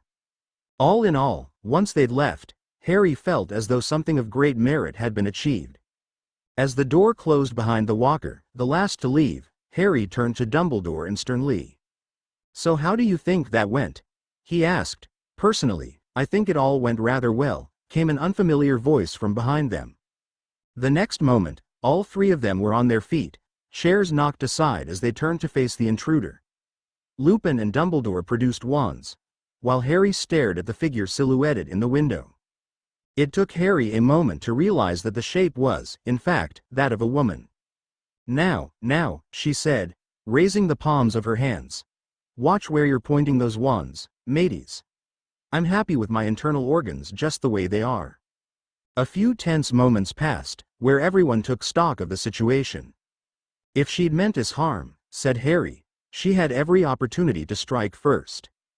"See, the little man has more sense than you two," she said, still not lowering her hands. "If I wanted, I could have killed the lot of you 3 times over." Dumbledore smiled and pocketed his wand. Lupin followed suit, albeit more grudgingly. "That's better," said the intruder, stepping forward where the light streaming through the window behind her didn't obscure her features. "Harry Potter, I'm Jane Koska, commander of the Free Companies. Pleased to be of service, matey." She made a low bow, her auburn ponytail dangling to the ground. When she rose, she flicked it over her broad shoulder and Harry caught sight of some of the most striking features he'd ever seen. Jane Koska was not beautiful, and calling her pretty would have been a disservice. Yet her face possessed a strange, rugged handsomeness that suited her. Hazel eyes gleamed with laughter in a face browned by the sun, and her crooked smile was both infectious and endearing. She wore a long, red tunic adorned with all manner of buckles and met at the knee by brown dragonhide boots. Around her waist hung a white sash, weighted down on one side by a rapier in an ornate scabbard. On each wrist was a plated bracer, made of gleaming steel and the same hide as her boots. "You're late," said Harry, with a shrug, doing his best to sound uninterested. "The meeting is over." Jane broke into a broad smile. She gave a throaty little chuckle and reached out to touzle his head. Both the wands came up once more and she pulled her hand back. Okay, she said. "Jumpy, aren't they, these two?" Then, to Harry. "You're a scallywag, aren't you? I was listening through that meeting thinking to myself, gosh, if he isn't just the brat who lived, but you're actually just a scamp playing at being a brat. But I get it now." She turned a shrewd look on Dumbledore. "You're the puppet master, right matey? You don't want to implicate yourself in this conflict, so you're using him as a figurehead to hide behind. Very subtle. Especially if you don't want to drag your school into—" "Actually," interrupted Sternly, "I'm the strategist, Albus here is merely our legal counsel." They all looked at him. "What?" he asked. "At least give credit where credit is due. I pretty much came up with this entire plan. Harry is just the mouthpiece." "Oi," said Harry. "I had a hand in it." Nobody seemed amused by his joke. "Look, I've given you all a bit of a shock," continued Koska. "But a lady in my position can't just turn up announced to every summon, can she? Or else she'd be dead. Multiple times. Especially when the likes of Alex Booth and those goblin fellas are hanging around." Harry suspected she had a point, as, apparently, did Dumbledore. "Admittedly," said the headmaster, "we may not taken into consideration the possibility of existing hostility." "I'll say you didn't, matey," interjected Jane, but Dumbledore silenced her with a glance. "However, the intention behind this meeting was to demonstrate good faith. As you have clearly chosen not to involve yourself in these deliberations, I wonder if you could, by chance, elucidate your intentions for revealing your presence now." Jane stared at Dumbledore for a moment, then raised an eyebrow and looked at Harry. "Core, he uses a lot of fancy words, doesn't he, matey?" Harry couldn't help it. He laughed. Whether it was a symptom of his jangled nerves, or if he'd found her genuinely amusing, he wasn't be sure. But what he did know is that he'd never heard anyone speak to the headmaster like that before. "I think he's asking why you're here now," said Harry. "Ah," she said, as though that explained a great deal. "Well, I want to offer my services and those of my companies, entirely free of charge. And why would you do that? Asked Lupin. What's in it for you? Ah, she said again. Well, all I would ask for in exchange is first crack at the vaults of Valbone. This piqued Harry's curiosity, but it was Stern Lee who spoke next. The vaults are a myth, said the Sorting Hat. They are not, she said. Why else do you think everyone in the meeting today played so nicely with one another? Why do you think that Booth agreed to cooperate with the goblins? Why do you think the goblins are here at all? It's naught to do with the rates you're offering, let me assure you. The rates are fair, considering the work, said Stern Lee. For fighting against a goblin revolt, you're short 20 galleons a man per week, matey, at the least. They were welcome to try and negotiate, said Harry, but the moment he'd said it, something clicked in his head. Harry saw from the expression on Dumbledore's face that they'd both come to the same conclusion. She was right, the rates were low. Stern Lee and Harry set them low with the knowledge that whatever they'd started with would be negotiated up. But none of them did, said Dumbledore, his voice quiet and thoughtful. The expression on Jane's face said it all. She let it hang between them for a moment. Anyway, maybe it exists, maybe it doesn't. If it doesn't, you've gained 1,000 wands for nothing. If it does, well, you've only lost something you didn't believe existed. She looked at each of them in turn. Come on, matey, you know that you can't afford half of my men otherwise, I've done my research on you. Harry couldn't help but concede she was right. Even all the gold from Malfoy's vault, if they ever managed to tap into it, wouldn't have afforded the free companies. Not with all their other mercenaries as well. They hadn't expected the enthusiastic response they'd received. But Harry wasn't about to admit that, or the fact that he hadn't the foggiest idea what the vaults of Valbone were. There's no way we can say for certain, said Stern Lee. That you'll get first crack. There are other players out of our control. Albania and the ICW will field troops. The Albanians and the ICW troops wouldn't know their ass from a battlefield, replied Jane. It shouldn't be hard for you to convince them to make us the spearhead of a counterattack. They'll be only too eager to save their own men at our expense. I'm only too happy to lay down my men's lives. Can't you see it's a match made in heaven? All eyes fell on Harry, who realized that Jane had him over a barrel. Even he, with as little as he understood about warfare, knew that they could sorely do with her extra troops. He was entirely aware that they would help minimize innocent casualties and end the war faster. Not to mention that the additional gold saved might be put to far greater use elsewhere. But he also knew that whatever the vaults of Valbone were, he didn't want them falling into the hands of Jane Koska. Fine, he said finally. I will do my best to put your men at the front of the counterattack and to keep the others out of the way. In return, you will do your best to win the war. Jane's expression morphed into a triumphant smile. You won't regret this, matey, she swore, voice solemn. But Harry already did. The moment she'd been escorted from the room, Harry turned to Stern Lee and Dumbledore. What have I just agreed to? Nothing, replied Stern Lee. The vaults are a myth, an old wives' tale. Jane Koska doesn't believe that. Jane Koska is an old goat. Harry laughed. Though it hadn't escaped his notice just how much she manipulated circumstances to her own end, he couldn't help but like Jane. At least she'd been upfront about her dishonesty. The vaults of Valbone, began Dumbledore, cutting across Stern Lee's further besmirching of Jane Koska's name, are in essence a story of buried treasure. The goblins, well known for their love of gold, were accused of sacking a number of major Roman cities during the last Great War, and of stealing a trove of valuable, irreplaceable, magical artifacts in the process, a trove which is said to include a number of pieces that predate Merlin.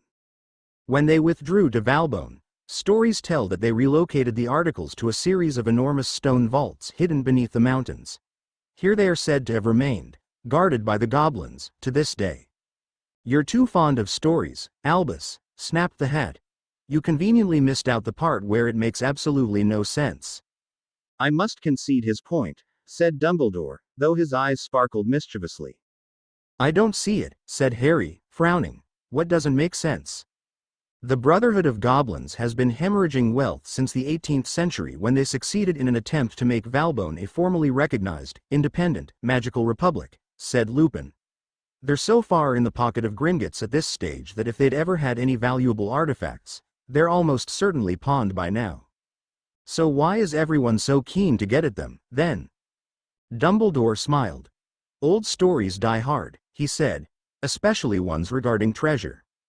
And if they're right, if there are these treasures, they will have to play Jane Koska at her own game, said Stern Lee, and any other mercenaries that try their hand.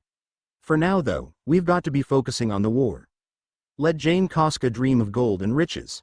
We have bigger fish to fry. Harry knew Stern Lee was right. The war was far more important than treasure. People's lives were at stake. But part of him couldn't help but imagine finding it, beating everyone to the vaults deep beneath Valbone. Not that he needed the money. Between Malfoy's vault and his own, Harry had enough to see him through dozens of lifetimes. Though at the rate the war was costing him, he'd be surprised if it lasted him one. Even still, it wasn't the treasure he was interested in, but the game. Perhaps, just perhaps, when he got back to Hogwarts, he'd do his own research on the vaults. After all, what harm could come of a little light reading? The courtroom was packed to capacity with wizards and witches of all shapes, sizes and creeds. Every available inch of space amongst the stands had been filled, with several having to sit on the knees of others.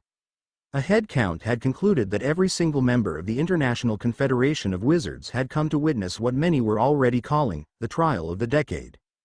Before they'd entered the room, Dumbledore had confided to Harry that the last time the ICW had boasted full attendance was in the 18th century at the outbreak of the Great Northern War. Harry wasn't sure this had helped settle his nerves too much. Also packed to capacity was the gallery, which surrounded and overlooked the circular room. But it was not just wizards and witches that filled it, but a large number of magical beings had managed to squeeze into the packed crowd. Vampires, hags, a single troll, even a smattering of goblins, along with a dozen races and species Harry couldn't even identify. And as Stern Lee had pointed out, rather unhelpfully in Harry's opinion, there were hundreds more trailing out of the gallery, down the corridor and out into the enormous marble entrance hall, each of them waiting to hear the result of his trial. He was rather humbled by it all, truth be told. Standing there beside the headmaster, wearing his oik pelt over a well-fitted suit that Lupin had produced for the occasion. Tobias Martoft, superior mugwump and acting supreme mugwump in the absence of Dumbledore, took to the central dais and raised his hands for silence. It was not forthcoming.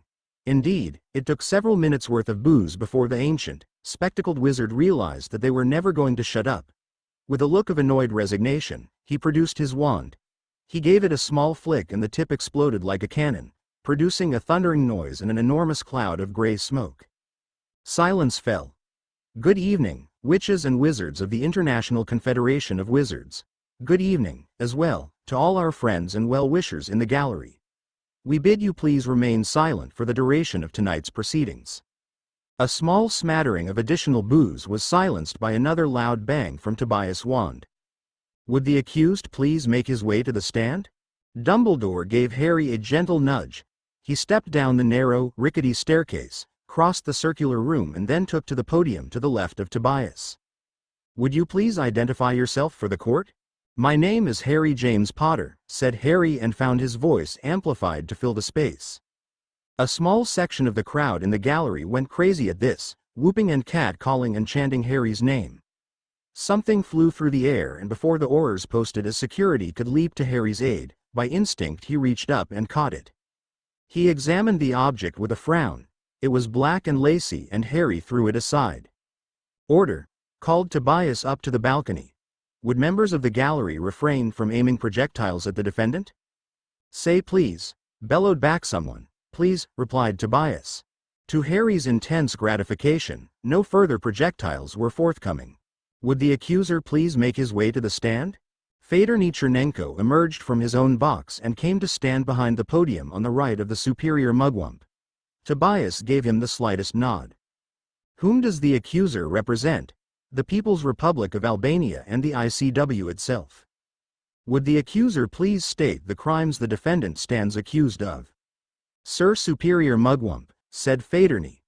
The defendant stands accused of espionage by way of deliberately breaking a peace treaty between two sovereign nations. In addition to this, he stands accused of high treason against this very Chernenko's final words were lost beneath a barrage of boos, hisses and jeering from the crowd. Tobias responded with a volley of cannon fire that left Harry clutching his ringing ears. And would the accuser please state the punishment sought for these crimes? Death, Superior Mugwump. Another round of jeering, another volley of cannon fire. And would the accuser please, before our gallery riots, state the desired verdict for these crimes? Not guilty, Superior Mugwump, by way of diminished responsibility. The room fell so quiet you could have heard a pin drop. Do you have any evidence to support this claim? With all due respect, Superior Mugwump, the boy went to Valbone. I think that is evidence enough that he is a complete loon. This time it was the ICW members who became restless. A gentle murmur sped around the room, like wind through long grass. And do you have any evidence to present in support of your allegations against the defendant? No, Superior Mugwump. I have prepared no case. A single laugh of contempt sounded and a wizard with wild eyes and a bushy beard pushed his way to the forefront. I demand to speak, he shouted. Tobias considered him, a ponderous expression on his face, then he nodded. Superior Mugwump recognizes Mugwump Marko Petric of Yugoslavia. The defendant is a wretch, but he is of sound mind. He ought to stand trial for the crimes he has committed. There was a dull noise of agreement from elements of the ICW, but they were drowned beneath the screams of outrage from the gallery. Tobias Martoft indicated the room with a broad sweep of his arm. And what precisely, Sir Mugwump, is this, if not a trial?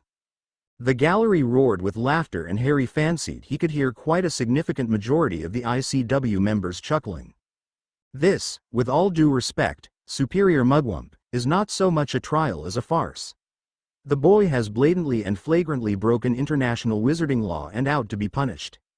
I do believe, Sir Mugwump, that you have failed to understand the key concept of a trial. More howls of laughter. It is precisely the goal of this organization to ascertain if and why the defendant has done what he is accused of and then what appropriate punishment he will face. I will hear no further words from you on this matter. Tobias turned to Harry. Defendant, are you in agreement with the accuser? Did you deliberately break a peace treaty between two sovereign nations and in doing commit an act of espionage and similarly find yourself in the act of treason? Harry swallowed. Sir Superior Mugwump, he said, the words he'd been rehearsing all day springing to his lips. Though I accept that I did break a peace treaty between two sovereign nations, thus committing both espionage and treason, I would never have knowingly or willingly done so. I am fully prepared to accept any legal consequences for my actions, but it is important that every person in this room and in the magical world understands that I never intended for this travesty to occur. Tobias nodded and gave Harry a small smile of encouragement. And thank you for your indubitably stirring speech. Unless the accused or accuser has anything further to add, I will now consider both of your cases closed and open the matter up to vote. Those of you in favor of finding the defendant not guilty by way of diminished responsibility? Harry looked around. Almost the entirety of the ICW had raised their hands. A small, sullen contingent around the smoldering Marko Petric kept them down. A clear majority. Motion passed. The yells of triumph and stamping of feet from the balcony almost drowned out what came next. I wish to motion an appeal, shouted Marko Petric, shaking his fist. Motion denied, replied Tobias, rolling his eyes. In that case I wish to lodge additional charges, he shouted. The room fell silent once more. You cannot put the boy on trial for something of which he was just acquitted, Marko. It is not just Albania that suffered at his act of espionage. If Albania has a valid charge of espionage, so does Yugoslavia, who has been equally affected by the fighting. Dozens of our men have died, Tobias. Marko, the death of your son is regrettable but... It is not regrettable, roared Marko. It was a crime and I wish to see a punishment. Silence fell over the court once more. Tobias appeared to give this grave consideration and then finally nodded. Have you lodged a formal case with this court? I have not. Then I shall put it to a vote now. Those in favor of finding the accused not guilty. I do not wish to put it to a vote, shouted Marko. What do you wish to do then? Asked Tobias, sounding very exasperated. I wish to challenge the defendant, by the terms of the Saxonspiegel of 1211, to trial by combat. Harry stared on in astonishment. It was a sentiment shared by most of the court. Even Tobias, who until this point had been unperturbed by the most chaotic gathering Harry had ever seen, seemed rather surprised by this turn of events. If I recall my 13th century law correctly, Marco, trial by combat stipulates that only fighters and their swords may enter the arena. Marco shrugged. Furthermore, you do realize you are challenging a 12-year-old boy to a fight to the death? Marco shrugged again. A 12-year-old boy who, by his own admission, has to date bested an entire army of goblins, 100 fully trained Albanian Aurors, and is wearing both a sword and the pelt of a goblin oik he killed and skinned himself. Harry could tell that Marco Petrick was having second thoughts, but Tobias gave a casual little shrug. It's your funeral, old friend, he said. Defendant, do you accept? Challenge withdrawn, said Marco, and then disappeared into the ranks of the ICW. In that case, said Tobias, unless there are any further matters. Actually, interjected Harry, may I address the room? Tobias gave him a weary glance. If you must. Harry produced a small piece of folded parchment and cleared his throat. As he prepared to speak, he realized that every member of the gallery and almost every other person in the court was listening with bated breath for what he had to say. It was an unnerving experience, but it was a chance he knew he was unlikely to get again. Dear members of the ICW and dear observers in the gallery, he read, and there came another room-shaking cheer at this. I will speak only a few words, and I hope I will speak them plainly. This is a call to arms. He let these words sink in and, as Dumbledore had coached, allowed a moment for the whispers to pass. But I am not asking you for your sons and daughters. I am not asking you to fight my battles. I understand that you, members of the ICW, are not a council of war. Harry glanced up and saw that he had not lost their attention. You are the visionaries, leaders and architects of our society. You are our scholars, teachers, politicians, and great thinkers. You are the very people that will build the world that we wake up to tomorrow and each day thereon. I deeply regret my part in causing the situation we now find ourselves in. Yet I feel full responsibility cannot fall on my shoulders alone. It is an extremely sick and broken world where the actions of a single adolescent boy can cause a major armed conflict between otherwise civilized nations. When we win this war, and win it we shall, we will be presented with a singular opportunity. A singular opportunity to right the injustices of this world and of our society. An opportunity to construct a new paradigm, by which each and every being is afforded the same rights, the same justices and the same, equal treatment. Wizards and witches of the ICW. Harry's throat began to dry up with the effort of giving his speech. He managed to tear his eyes away from the parchment and stare around him into the faces around him. In the past week, dozens if not hundreds of innocents have died for our sins. In the coming months, hundreds more will die fighting. All I ask is that you work to create a world that honors their sacrifices. Thank you. How do you think it went? I think your speech was excellent, replied Lupin. So rubbish, in other words, said Harry, laughing. That's not what I said. That was the gist. Harry turned to look out of the window of his rooms in the Cruya, gazing out over the town that nestled beneath the castle. The late afternoon sun was setting on the other side of the hill, leaving long, broken shadows across the pale walls. He wondered briefly if it was a magical village, like Hogsmeade. But perhaps not. He remembered Yerge mentioning not knowing it had upper floors. Perhaps parts of the building were Muggle accessible and others retained for wizards. You're far too perceptive for your age, said Lupin. This made Harry wonder when he'd become so. Was it something he'd picked up during his time in the forest, or had he always been? He couldn't be sure. I just happen to know how difficult it is to make real changes in our world, continued Lupin, from the other side of the table. Precisely just how deep our prejudices run. Harry could hear the bitterness in Lupin's voice. The man's experiences were personal. Something deep and ingrained.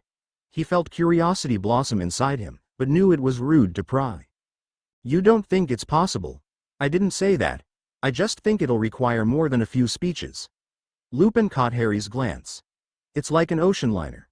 The wizarding world is this massive, heavy lump of stuff that's drifting, rudderless. But it's got so much momentum behind it that it takes ages and ages to turn in one direction or the other.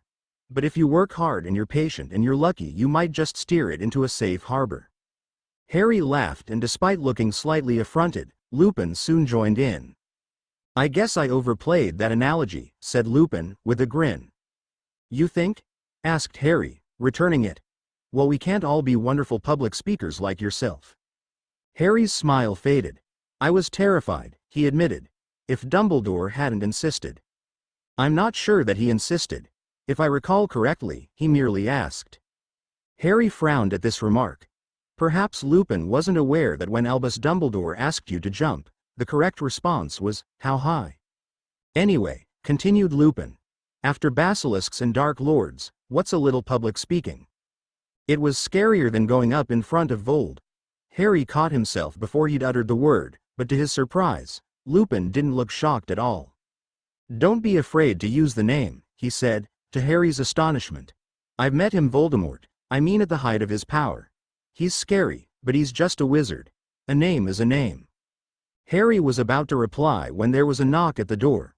One of the Aurors assigned to guard Harry entered without waiting for permission, bringing with him a tray loaded with food, glass mugs and a French press. Lunch, said the Auror. Thank you, replied Lupin, hurrying to stand. Would you mind setting it here? The Auror did as bidden and headed back out the door, offering Harry a wink as he left. Lupin depressed the plunger on the cafetiere and moved to pour the dark liquid into 2 glass mugs. The coffee steamed, and the aroma that reached Harry's nose was far more pleasant than the deep bitter one that he caught whenever Aunt Petunia made it. How do you have yours? Asked Lupin, his fingers lingering on the small jug of milk the Aurors had provided. Harry shrugged in response. I don't know, he said. I've never had any. Really? Never? Harry shrugged again. He didn't know what to say. He'd never been offered anything as comforting as a hot beverage at Privet Drive. Though he'd once been given tea by Mrs. Figg, and so when he first came to Hogwarts he'd always been far more comfortable with it. If you don't like it, we can always ask for something else, continued Lupin, who didn't get Harry's reticence on the subject. I'd like to try. You've really never tried it before? Your aunt or uncle never offered you a sip of theirs as a kid? I didn't really have that sort of childhood, Professor. It was Lupin's turn to frown. It looked as though he wanted to ask Harry precisely what sort of childhood he did have, but thought it impolite. Remus, when we're alone, if you wouldn't mind, Harry, he said, offering Harry a small smile. We've plenty of time when we're both at school for, Professor. Harry considered this. Was Lupin trying to instill some sense of comradeship between them? Was he putting them on a level playing field in order to win points with Harry? He snorted to himself. He was being paranoid. Perhaps Lupin just found being called Professor uncomfortable. Okay, Remus, he said, and then, after a moment of consideration, black. Lupin reacted as though struck by lightning. He knocked the sugar flying and almost fell off his chair. He stared at Harry as though he'd said something in a foreign language. Excuse me? My coffee, I'd like to try it black. Lupin blinked, looked down at the ground and let out a shaky breath. Harry had no idea what to say. The word had upset the professor, but why on earth that was the case, Harry couldn't be sure. Right, said Lupin. Right. Sorry, I thought you meant never mind. Black it is, coming up. He offered Harry the mug and flashed him a wan smile. Harry decided to change the subject. What was my dad like? Was he a good friend? This too seemed to make Lupin uncomfortable. He hunched his shoulders and busied himself with his coffee, pushing his face deep into the mug and taking a gulp. Harry sipped at his own and found it scalding hot. He was the greatest man I've ever known, said Lupin. Really? Asked Harry, feeling disappointed for some reason. He couldn't be sure what he'd wanted Lupin to say. All he'd ever heard about his parents was that they were great people or that they were a talented witch and wizard. Perhaps he wanted to know that they were human, as well. Isn't that a good thing? Asked Lupin. Isn't it good to hear nice things about them? Of course it is, snapped Harry.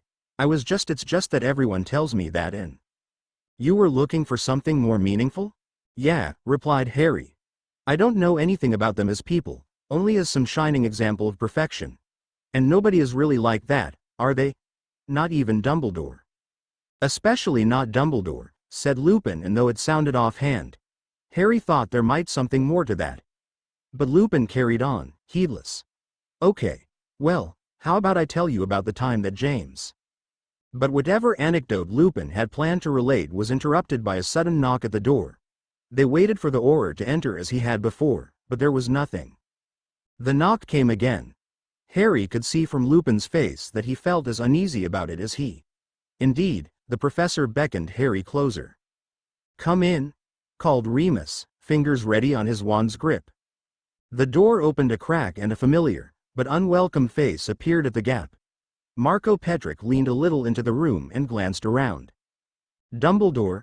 he asked. "He's at the ICW conference," replied Harry. "As should you, Mr. Petrick." Remus stiffened at these words and Harry realized his mistake. Marco Petrick should have been at the meeting, and if he'd attended at all, he'd have known that Dumbledore was chairing it. Lupin produced his wand at exactly the same time as the Yugoslavian wizard burst into the room, his own wand already in his hand. Then there was a sudden and violent exchange of spellfire. Harry leapt aside as a bright yellow curse shot past him and shattered the enormous window behind him. Lupin responded in kind with a purple spell that Marco blocked effortlessly. A moment later and the professor was on the defensive, blocking furiously as the mugwump rained spells down on him.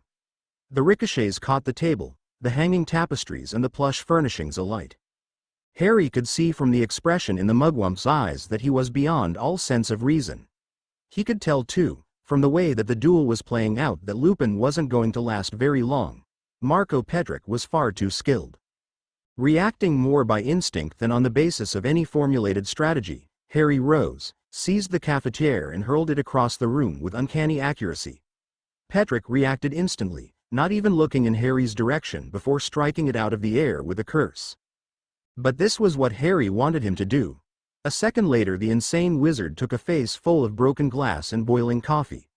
Scalded and lacerated by the projectile, Petrick screamed and clutched at his face, giving Lupin all the necessary time to recover and respond in kind. Lupin's change of pace was incredible, and then it was Petrick's turn to backpedal, blocking a deluge of curses. Even Harry, as untrained in dueling as he was, could see that the professor's form was beautiful. He perfectly controlled every movement of his wand, each precise swipe blended into the next. Harry hadn't ever been witness to a full-blown wizarding fight before, but he realized now just quite how absurd their dueling club had been.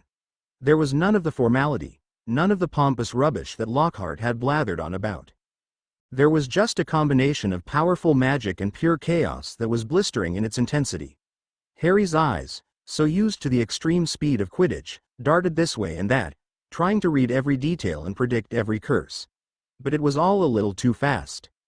He grabbed the next closest object, which happened to be the circular tray their food had been brought in on, and hurled it like a discus at Petrick.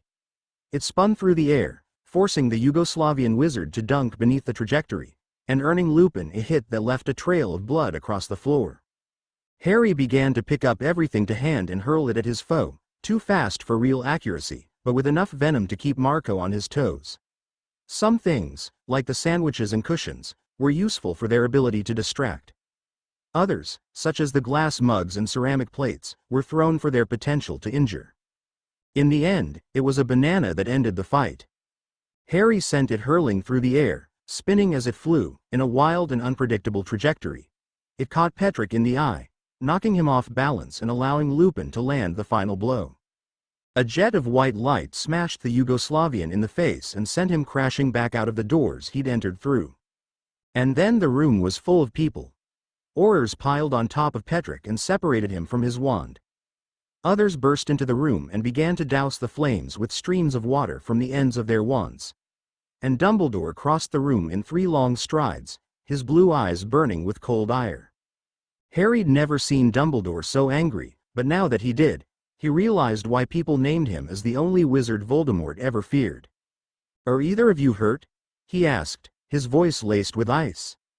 "No," said Harry, "thanks to Remus, and then to Lupin. That was amazing." The professor gave a modest shrug. "I'm rusty," he said. "I was slow on the draw, slow to get going. If you hadn't been able to brain him with that coffee pot." "You'd have still gotten him eventually," insisted Harry. "You were completely amazing. Could you teach me how to duel like that?" Lupin looked at Dumbledore, whose anger appeared to have faded away. The headmaster gave them both a small smile and glanced around at the ruined room. "Considering how often this manner of situation seems to arise," he said, I think it best if he did. Harry watched as the Aurors pulled Petrick to his feet and began to drag him off. You know, I think he got off rather lucky, remarked Harry. How do you figure that? Asked Lupin, glancing at the wizard's bleeding, steaming face. Remember the last wizard who drew his wand on me? Asked Harry, grinning. First he got knocked down some stairs by his house elf. Then I blew him into 1,000 pieces of pompous confetti. Ah, it's good to be back in England, announced Sternly, from Harry's head as they emerged from the fireplace into Dumbledore's office. Home sweet home. But for Harry the emotions were different. There was relief, of course, and an overwhelming sense of pleasure at being safe amongst familiar surroundings. But there were other feelings there too. Shame, for his actions last time he'd been in this office.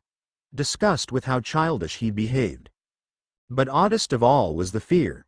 It wasn't the fully fledged terror of encountering Voldemort, or even the extreme discomfort of speaking to the ICW. It was a lingering trepidation. A niggling doubt that his friends would or could understand what he'd been through. Who he'd become. And with each and every inch he moved towards seeing them again, the feeling grew.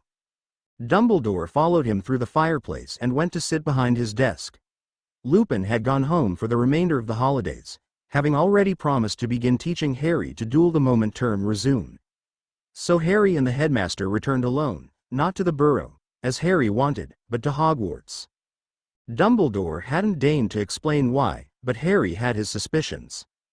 Come, Harry, said the headmaster in a quiet voice, sit. Harry didn't sit, instead he stepped over to the window, opened it and took in a deep breath of the fresh night's air. The world outside thrummed with activity. The quiet sound of insects in the dark, the castle's lights reflecting on the windswept castle's grounds. In the distance, the Whomping Willow waved to and fro, and even further still, the boughs of the Forbidden Forest shuffled in the breeze. And Harry knew it all, every inch. A relationship as intimate as he had with his own body. All of the magic that infused the castle, every charm, enchantment and secret Hogwarts had to offer. He could discern old spells pulsing through the school like his own heartbeat. But it wasn't natural. There was something polished and exquisitely engineered about it, almost like an intricate machine. He remembered similar experiences in the forests and wondered if it was a byproduct of his more intimate understanding of magic. Or was it something more unusual? Did Dumbledore sense the same magic, or was he oblivious to the fine clockwork ticking along around them? Harry turned back to Dumbledore and came to sit before his desk, occupying the exact position he'd occupied a month ago. He had a fleeting wish to turn back the clocks, tell Dumbledore all of his problems face to face and work them out without any of this mess. But he couldn't. Dumbledore took his silence for reticence. There are a great many things I ought to have told you, said the headmaster, gazing at him from over the top of his half-moon spectacles. And, I suspect, there are a great many things that you wish to ask me. All of the questions that Harry had wanted to ask for the last month. All of the things he'd wished he'd been able to ask Dumbledore. All of the things he'd wanted to scream at someone. They all vanished. So Harry just sat and stared at the headmaster. Dumbledore steepled his fingers and his bright, blue eyes flickered in the direction of the instruments that lined his desk and shelves. Each of which Harry felt calling out to him, their purposes revealed in their whispers. He'd long wondered about their functions, but now he found he no longer cared. Perhaps I should begin? Asked the headmaster. Harry shrugged, which Dumbledore took for agreement. The elderly wizard leaned back in his chair and met Harry's stare. There was something like sadness written in his eyes, but Harry suspected it was a little more complicated than that. You asked me, at the end of your first year at this school, why Voldemort chose you, he said. And now I will tell you, because I have no other choice but to lay this burden upon you. Albus, interjected sternly, he's only 12.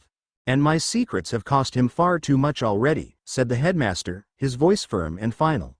His parents, his hand, his happiness. Nothing more can be achieved by keeping this from him. His childhood? The headmaster laughed, but it was a bitter sound. Yes, he said. I suppose there is that. Tell me, said Harry. Dumbledore nodded in acquiescence. I suppose this is a story that I shall have to start at the beginning, though I hope I will be brief. Though the history is of great importance in the larger scheme, the aspects that pertain to you are far more pressing. It would be much briefer if you just started talking, said sternly. Thank you for your observation, said Dumbledore, then focused his attention on Harry. I was still a relatively young man when Tom Riddle first came to this school. I was not yet headmaster of the school. I had not yet jeweled Gellert Grindelwald. I was not yet the man or wizard I would become, and nor was he. Harry's brow furrowed at this statement. He'd imagined Voldemort was always the Dark Lord, thoroughly evil and rotten through. Was Dumbledore's implication that this wasn't the case? The headmaster seemed to understand his expression and he nodded.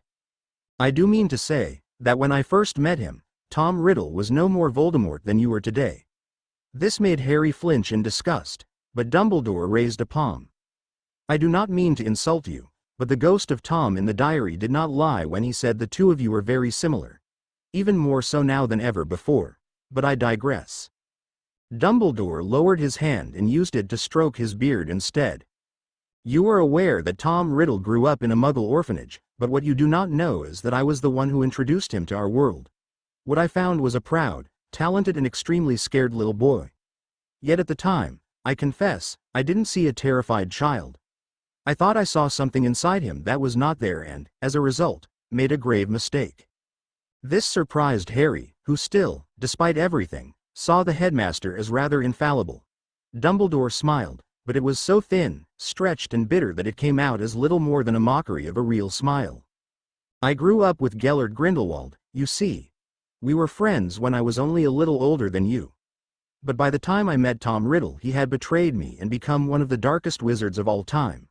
I thought I saw the same qualities in him that I'd seen in Gellert. Perhaps I did. But now, I admit that it was almost certainly my own reflection I saw reflected in Tom. Perhaps that was what worried me so. But that is irrelevant. What is important is that no friendly face introduced Tom Riddle to our world as you were. No companion at his side to guide him through the wonder and magic that he was to experience. Instead I greeted him with a stern face, strong words and thinly veiled threats. Tom Riddle entered our world not with a friend but an enemy. Not to a hero's welcome, as you did, but to a society that looked down upon him for his temerity to exist at all. Harry wouldn't have ever thought that he might sympathize with Voldemort or anything except overwhelming hatred. But for that briefest of instants he imagined what it must have been like to be removed from everything he'd known and dumped into a world that was both unfamiliar and inhospitable. He shuddered with pity and Dumbledore nodded. I tell you this, not to encourage compassion for Voldemort but to illustrate how far he has beeped his own nature. To make you understand exactly what he is and hereby give you the tools to defeat him. Defeat Voldemort? Harry frowned and then opened his mouth to speak, but Dumbledore spoke across him. I am aware what you wish to ask, and I will answer your question, in just a moment, he said. You asked me once, at the end of your first year, why it was that Voldemort tried to kill you as a baby. Harry nodded, he remembered asking, and Dumbledore's answer. In the year before you were born I happened to be the recipient of a prophecy with regards to yourself and the Dark Lord. The details of the prophecy are not important, but what it made implicitly clear was that you were the one with the power to vanquish Voldemort. That one of you must kill the other. It did not name which. By the time Dumbledore finished, Harry's head was ringing. It felt big and stupid and heavy. Like his brain was swelling up, ready to explode. This was too much to take in. How did Volume, he began, but Dumbledore continued heedless. A servant of the Dark Lord overheard the prophecy and passed on the contents to him. But Voldemort did not receive the full details of the prophecy and acted upon incomplete information. This is why your parents went into hiding, this is why he came for you on Halloween evening and this is why, for so many years, you have been blighted with this scar. I don't understand. Dumbledore nodded. The part of the prophecy Voldemort did not learn, was that he would mark you as his equal. That scar is Voldemort's mark. The residual effects of what he'd planned to do to you. What he planned, Dumbledore spoke across him again. I intend to explain his plan for that night, but first there is one more thing you must comprehend. If you take one thing away from our talk tonight it must be this. It is absolutely essential you understand that Tom Riddle and Lord Voldemort are not the same man. Harry's furrowed brow became a trench, but I thought. I know, said Dumbledore quickly. I am aware what you think and you are mistaken. Tom Riddle and Lord Voldemort share only some of the same elements. The difference between them is not simply in a name, their appearance and a few decades. They are as fundamentally different as it is possible for two people to be. But Tom Riddle became Lord Voldemort, didn't he? Yes, of course he did, said Dumbledore, and Harry heard the frustration evident in his voice. But that doesn't make them the same. Voldemort is a fraction of Tom Riddle, a mockery of the wizard that existed before. Harry wasn't sure what to say to this. He suspected the headmaster was not doing a particularly good job of explaining himself. Clearly Dumbledore realized this too. You see, Tom Riddle is terrified of death, as so many are, for one reason or another. Many wizards try to find an escape from death, but few go to the lengths that he did in his quest for immortality. The lengths? Asked Harry, feeling dense. Do you know what a Horcrux is? Asked Dumbledore. Harry reeled from the sudden change of direction, but this didn't seem to matter to the headmaster. Of course you don't. A Horcrux is an object in which a wizard, or witch, has hidden a part of their soul. Harry blinked in astonishment. Whatever he'd expected the headmaster to say, it wasn't that. For as long as the Horcrux remains intact, the person is tethered to life. Their body can be destroyed, but their spirit lingers. So Voldemort created this Horcrux thing. No, said the headmaster, to Harry's surprise. He created several. I hadn't wanted to believe it, to believe that he might do something so monstrous. But you brought me the evidence yourself at the end of last year. The diary. The diary, agreed Dumbledore. That was no normal piece of magic. Perhaps I should have known before, but the moment you brought it to me, the moment you described its purpose, I knew. And I knew, also, how you got that scar. My scar? Asked Harry, his fingers reaching up to touch it. To create a Horcrux requires a sacrifice. A murder, performed by the wizard's hand. Killing fractures the soul, you understand? Harry thought he was beginning to. I am not sure of the details, not even now, but to put it simply, Voldemort intended for your death to contribute to his immortality. He wished to use your death to fracture his soul and create a Horcrux. The death of the one who had the power to beat him would prove to be the last act in his quest for immortality. Dumbledore's face was ashen, as though someone just died. He looked tired and withdrawn. But, as you are aware, his curse failed. Your mother's protection turned his own magic upon him. But you were not completely protected. The spell left you with 2 wounds. 2? Asked Harry, touching his scar once more. 2, repeated Dumbledore. Your scar, yes. But it also tore your own soul. This tiny tear, the merest of fractures, allowed a sliver of Voldemort's own to attach itself to you. Harry gaped at him. There was a piece of Voldemort inside him. The idea made him feel as though he'd never be clean again. Then something occurred to him. That voice I've been hearing, said Harry, realization blossoming in his head. That's... No, said Dumbledore. No, that's not Voldemort inside your head. The Dark Lord wouldn't help you. So who? Began Harry again. That's not my story to tell, replied Dumbledore. Is it, sternly? I suppose not, replied the Hat, sounding extremely reluctant. That would be mine. Silence hung between them for a long time. Yours? Asked Harry, sounding astounded. Voldemort is not the first wizard to conceive of splitting his soul, said the Hat, his tone grim. I don't understand. Yes you do. If I've learned anything in the last month, Harry, it's that you're far from stupid. You're a... Harry couldn't bring himself to finish the statement. Of course I am, replied the Hat. I am Godric Gryffindor's only Horcrux. But, began Harry, but the gears in his brain were already grinding to a complete stop. But wouldn't that mean? That Godric is still alive? Asked sternly. In some ways, perhaps. But most of him, the human part of him, has moved on. But you're still? Yes. See, that's the thing about Horcruxes. Or fracturing your soul at all, really. Regret is the thing that fixes you, the thing that fills in the cracks, and, whatever else Godric was, he wasn't a stone-cold killer. So as he regretted, the wound in his soul healed, but traces of the fragment remained in me. Just enough to keep me going. Sternly took in Harry's stupefied expression. Perhaps I should tell the whole story? Perhaps you should, said Dumbledore. Sternly sighed. So then, let me tell you what Godric Gryffindor did, in his ignorance, in his stupidity, and in his desperation. As you know, back when Hogwarts first started, Slytherin argued with the other founders concerning the tutelage of Muggle-borns. He created the Chamber of Secrets beneath the school, placed inside it the basilisk, and left, never to return. Or so the stories say. The part they forget to mention, or perhaps didn't know at all, was that Godric learned of his plan and captured him before he managed to depart. Unable to discover the location of Slytherin's chamber, or coerce the information from him, Godric fell back on his last resort. In his desperation, his foolishness, his anger, he murdered his rival and used the act to create me. Harry's world was crashing down around him.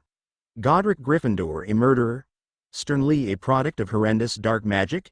It all seemed absurd. Why? Asked Harry, his voice weak. Sternly looked surprised. I thought that was obvious, he replied. Slytherin left his chamber and Gryffindor left me, to guard against his treachery. It was no coincidence that it was me that Fawkes brought to your defense beneath the school. That was, aside from my role as Sorting Hat, my sole duty in Hogwarts. But I thought you said that the soul fragment was gone. The Hat snorted. Have I wasted my time teaching you? What does magic always leave? Traces, whispered Harry. Indeed, said Dumbledore, his eyes kind and sympathetic as they scrutinized Harry. And the voice that I've been hearing? That's not my area of expertise, said the Hat. But I can probably make a guess. Godric's, I presume, said Dumbledore. I believe that the exposure of your damaged soul to the remnants of his soul fragment has led one to bleed into the other. Harry shuddered. How many pieces of other people's souls were running around in his head now? But wait. I wore Sternly the first day I was in Hogwarts and again earlier this year. Why didn't it happen then? Dumbledore offered him a sympathetic, sad smile. You nearly died, he said. That sort of experience, it has its own impact on the soul. Harry stared at his hand. He didn't know how to respond to any of these revelations. Similarly, continued Dumbledore, steepling his fingers, I do not think it was a coincidence that night you left in the company of Godric's hat and sword, or Arthur Weasley's car. Each of you were drawn to the others. All the broken things, snapped Harry, his voice hard and bitter. They fell silent at that, Sternly and Dumbledore watching Harry as he brushed tears of hot anger from his eyes. Harry, said Sternly. I'm sore. No, you're not, said Harry, shaking his head. You should have told me. Sternly looked as though he was going to retort, but then his peak sagged ever and instead he merely sighed. You're right, of course, he said, somewhere between a croak and a whisper. I should have told you, but I couldn't bear admitting what I was. Or what I'd done to you. I'm sorry, Harry, I knew you'd look at me and I couldn't bear facing that. Harry lifted his hand and wiped the tears from his face, not sure when they'd started falling. He glanced around, looking everywhere but Sternly and the headmaster, and remembered the last time he'd been in this office, crying. His eyes fell on the clock and he realized, with an abrupt lurch in his stomach, that he would be 13 at the stroke of midnight. What a way to spend the last day of his 12th year. I trusted you, he whispered, his eyes finding Sternly. I know, said the Hat, sounding as mournful as Harry, and that's why I didn't tell you. You're the only friend I've ever had. Harry gave a little laugh that sounded more like a strangled sob. He was still angry and frustrated with the Hat, but he knew he had a point. In all of the time he'd spent with Sternly in the forest, not once had the Hat mentioned any other person with fondness.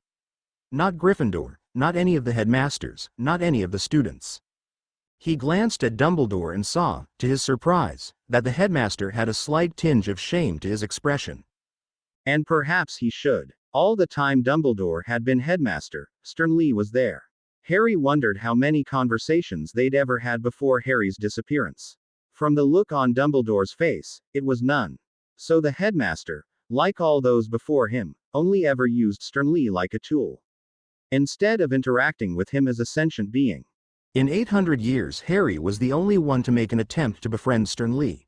And, if Harry learned about anything from the Dursleys, it was loneliness. You've seen inside my head, he said. You know I can't blame you for that. I'm sorry, Harry, said Sternly again. Harry didn't reply. He wasn't quite ready to forgive the Sorting Hat yet. Is there any way we can fix it? He asked, looking to Dumbledore. My soul, I mean. I have many ideas, each more unlikely and dangerous than the last. But I suspect the real question is, do you want to fix it? Harry looked at him, agog. Why would I not want to fix a gaping hole in my soul? Because, and I am only assuming now, that more than Godric's voice is seeping through, said Dumbledore. For instance, over the last week you have demonstrated an incredible ability to communicate in Albanian, German and Gobbledygook.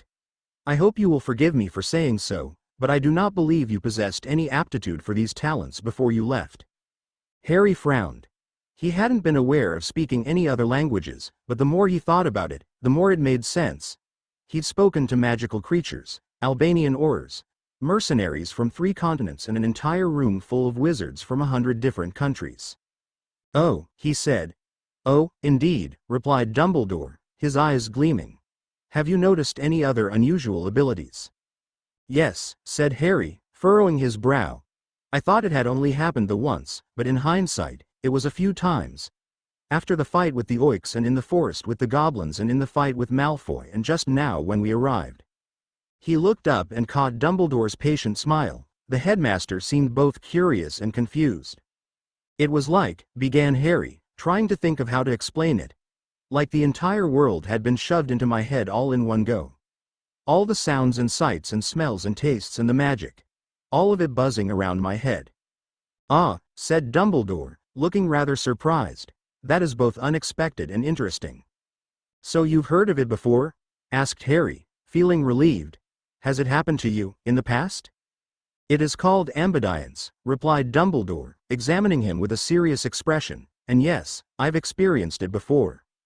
The headmaster's eyes were narrowed now, as though Harry were a puzzle he wanted to work out. It's an unusual phenomenon, he said, then caught the look of worry on Harry's face. But there is no immediate need for concern. You are merely comprehending the magic around you on a conscious level. Have you noticed any odd effects with your spell casting? Yes, replied Harry, and, at once, it was like all of the words were tumbling out of his mouth. I've been able to combine them. I mean, use aspects of 2 or more at once. They don't always work and sometimes it's a bit unpredictable. And once I felt as though I'd broken some gate inside me and it all came streaming out. Dumbledore's interest appeared to have been piqued again. Very interesting. There is no cause for concern. This is something that many wizards develop when deprived access to proper education, he said. He was about to move on when he caught the scandalized expression on Harry's face. Forgive me, that was not an insult. In the distant past, wizards performed all magic as you described, with experimentation rather than lore. It shows a strong magical talent that you were able to progress in such a manner. Harry's face flushed under such praise. But you should be aware that there are both advantages and disadvantages to this. There is a reason we provide formal education to young wizards and witches. Dumbledore gave him a reassuring smile. Again, this is a talent that I have experience with, but you are in no immediate danger. I can teach you to master it, when you are ready. Now, is there anything else that you've yet to mention, Harry? Not that I can think of, but so much has happened. Completely understandable. You are welcome to owl me any further questions you might remember. Now, I will only ask for a few moments more of your time before I take you on to the burrow. As I'm quite certain Molly is already planning to lambaste me for keeping you quite so long, it won't matter if we take a few moments more tonight. Does that mean I'm not going back to Privet Drive? Harry blurted out, unable to stop himself. Not immediately, replied Dumbledore. But for the next few days, I thought you might prefer to be around friends. Harry couldn't articulate quite how grateful he was to the headmaster in that moment. Dumbledore conveniently, and kindly, failed to notice the tears that Harry wiped from his eyes. From what I understand, continued the headmaster, once Harry had pulled himself together, you and Stern Lee have made a great deal of progress with your illicit extracurricular studies. Harry flushed, realizing that all the way through his time in Valbonne he'd been breaking the school rules against underage wizardry into 1,000 pieces. But he could tell from the gleam in Dumbledore's eye that the headmaster found it amusing. I therefore suspect that you may be a little ahead of your peers in some regards. If, next year, this is the case and you find you have the time to do so, I would like to offer you some private tuition, alongside the extra lessons you will be receiving from Professor Lupin. This caught Harry's attention and he nodded with enthusiasm. Perhaps in his first 2 years at Hogwarts, he might have shied away from the offer. Maybe fearing that he was too stupid or that the lessons would be boring, or that he'd rather be doing something else. But he was not that person anymore. Valbone had changed him, made him eager to learn, desperate to understand every inch of every branch of magic. That'd be amazing, he said. Dumbledore beamed. Excellent. In that case, I shall not detain you any further. It is time you were reunited with your friends. And, if you will pardon my deplorable manners, you rather look as though you might benefit from some of Molly's marvelous cooking. Harry looked at Sternly. The Hat had been silent for a long time. He still wasn't ready to forgive him, but after a month together, lost in the woods, it felt weird to be leaving him behind. Goodbye, Sternly, he said, his voice quiet. I guess I'll see you at the start of term. Goodbye, Harry, replied the Hat, sounding very remorseful.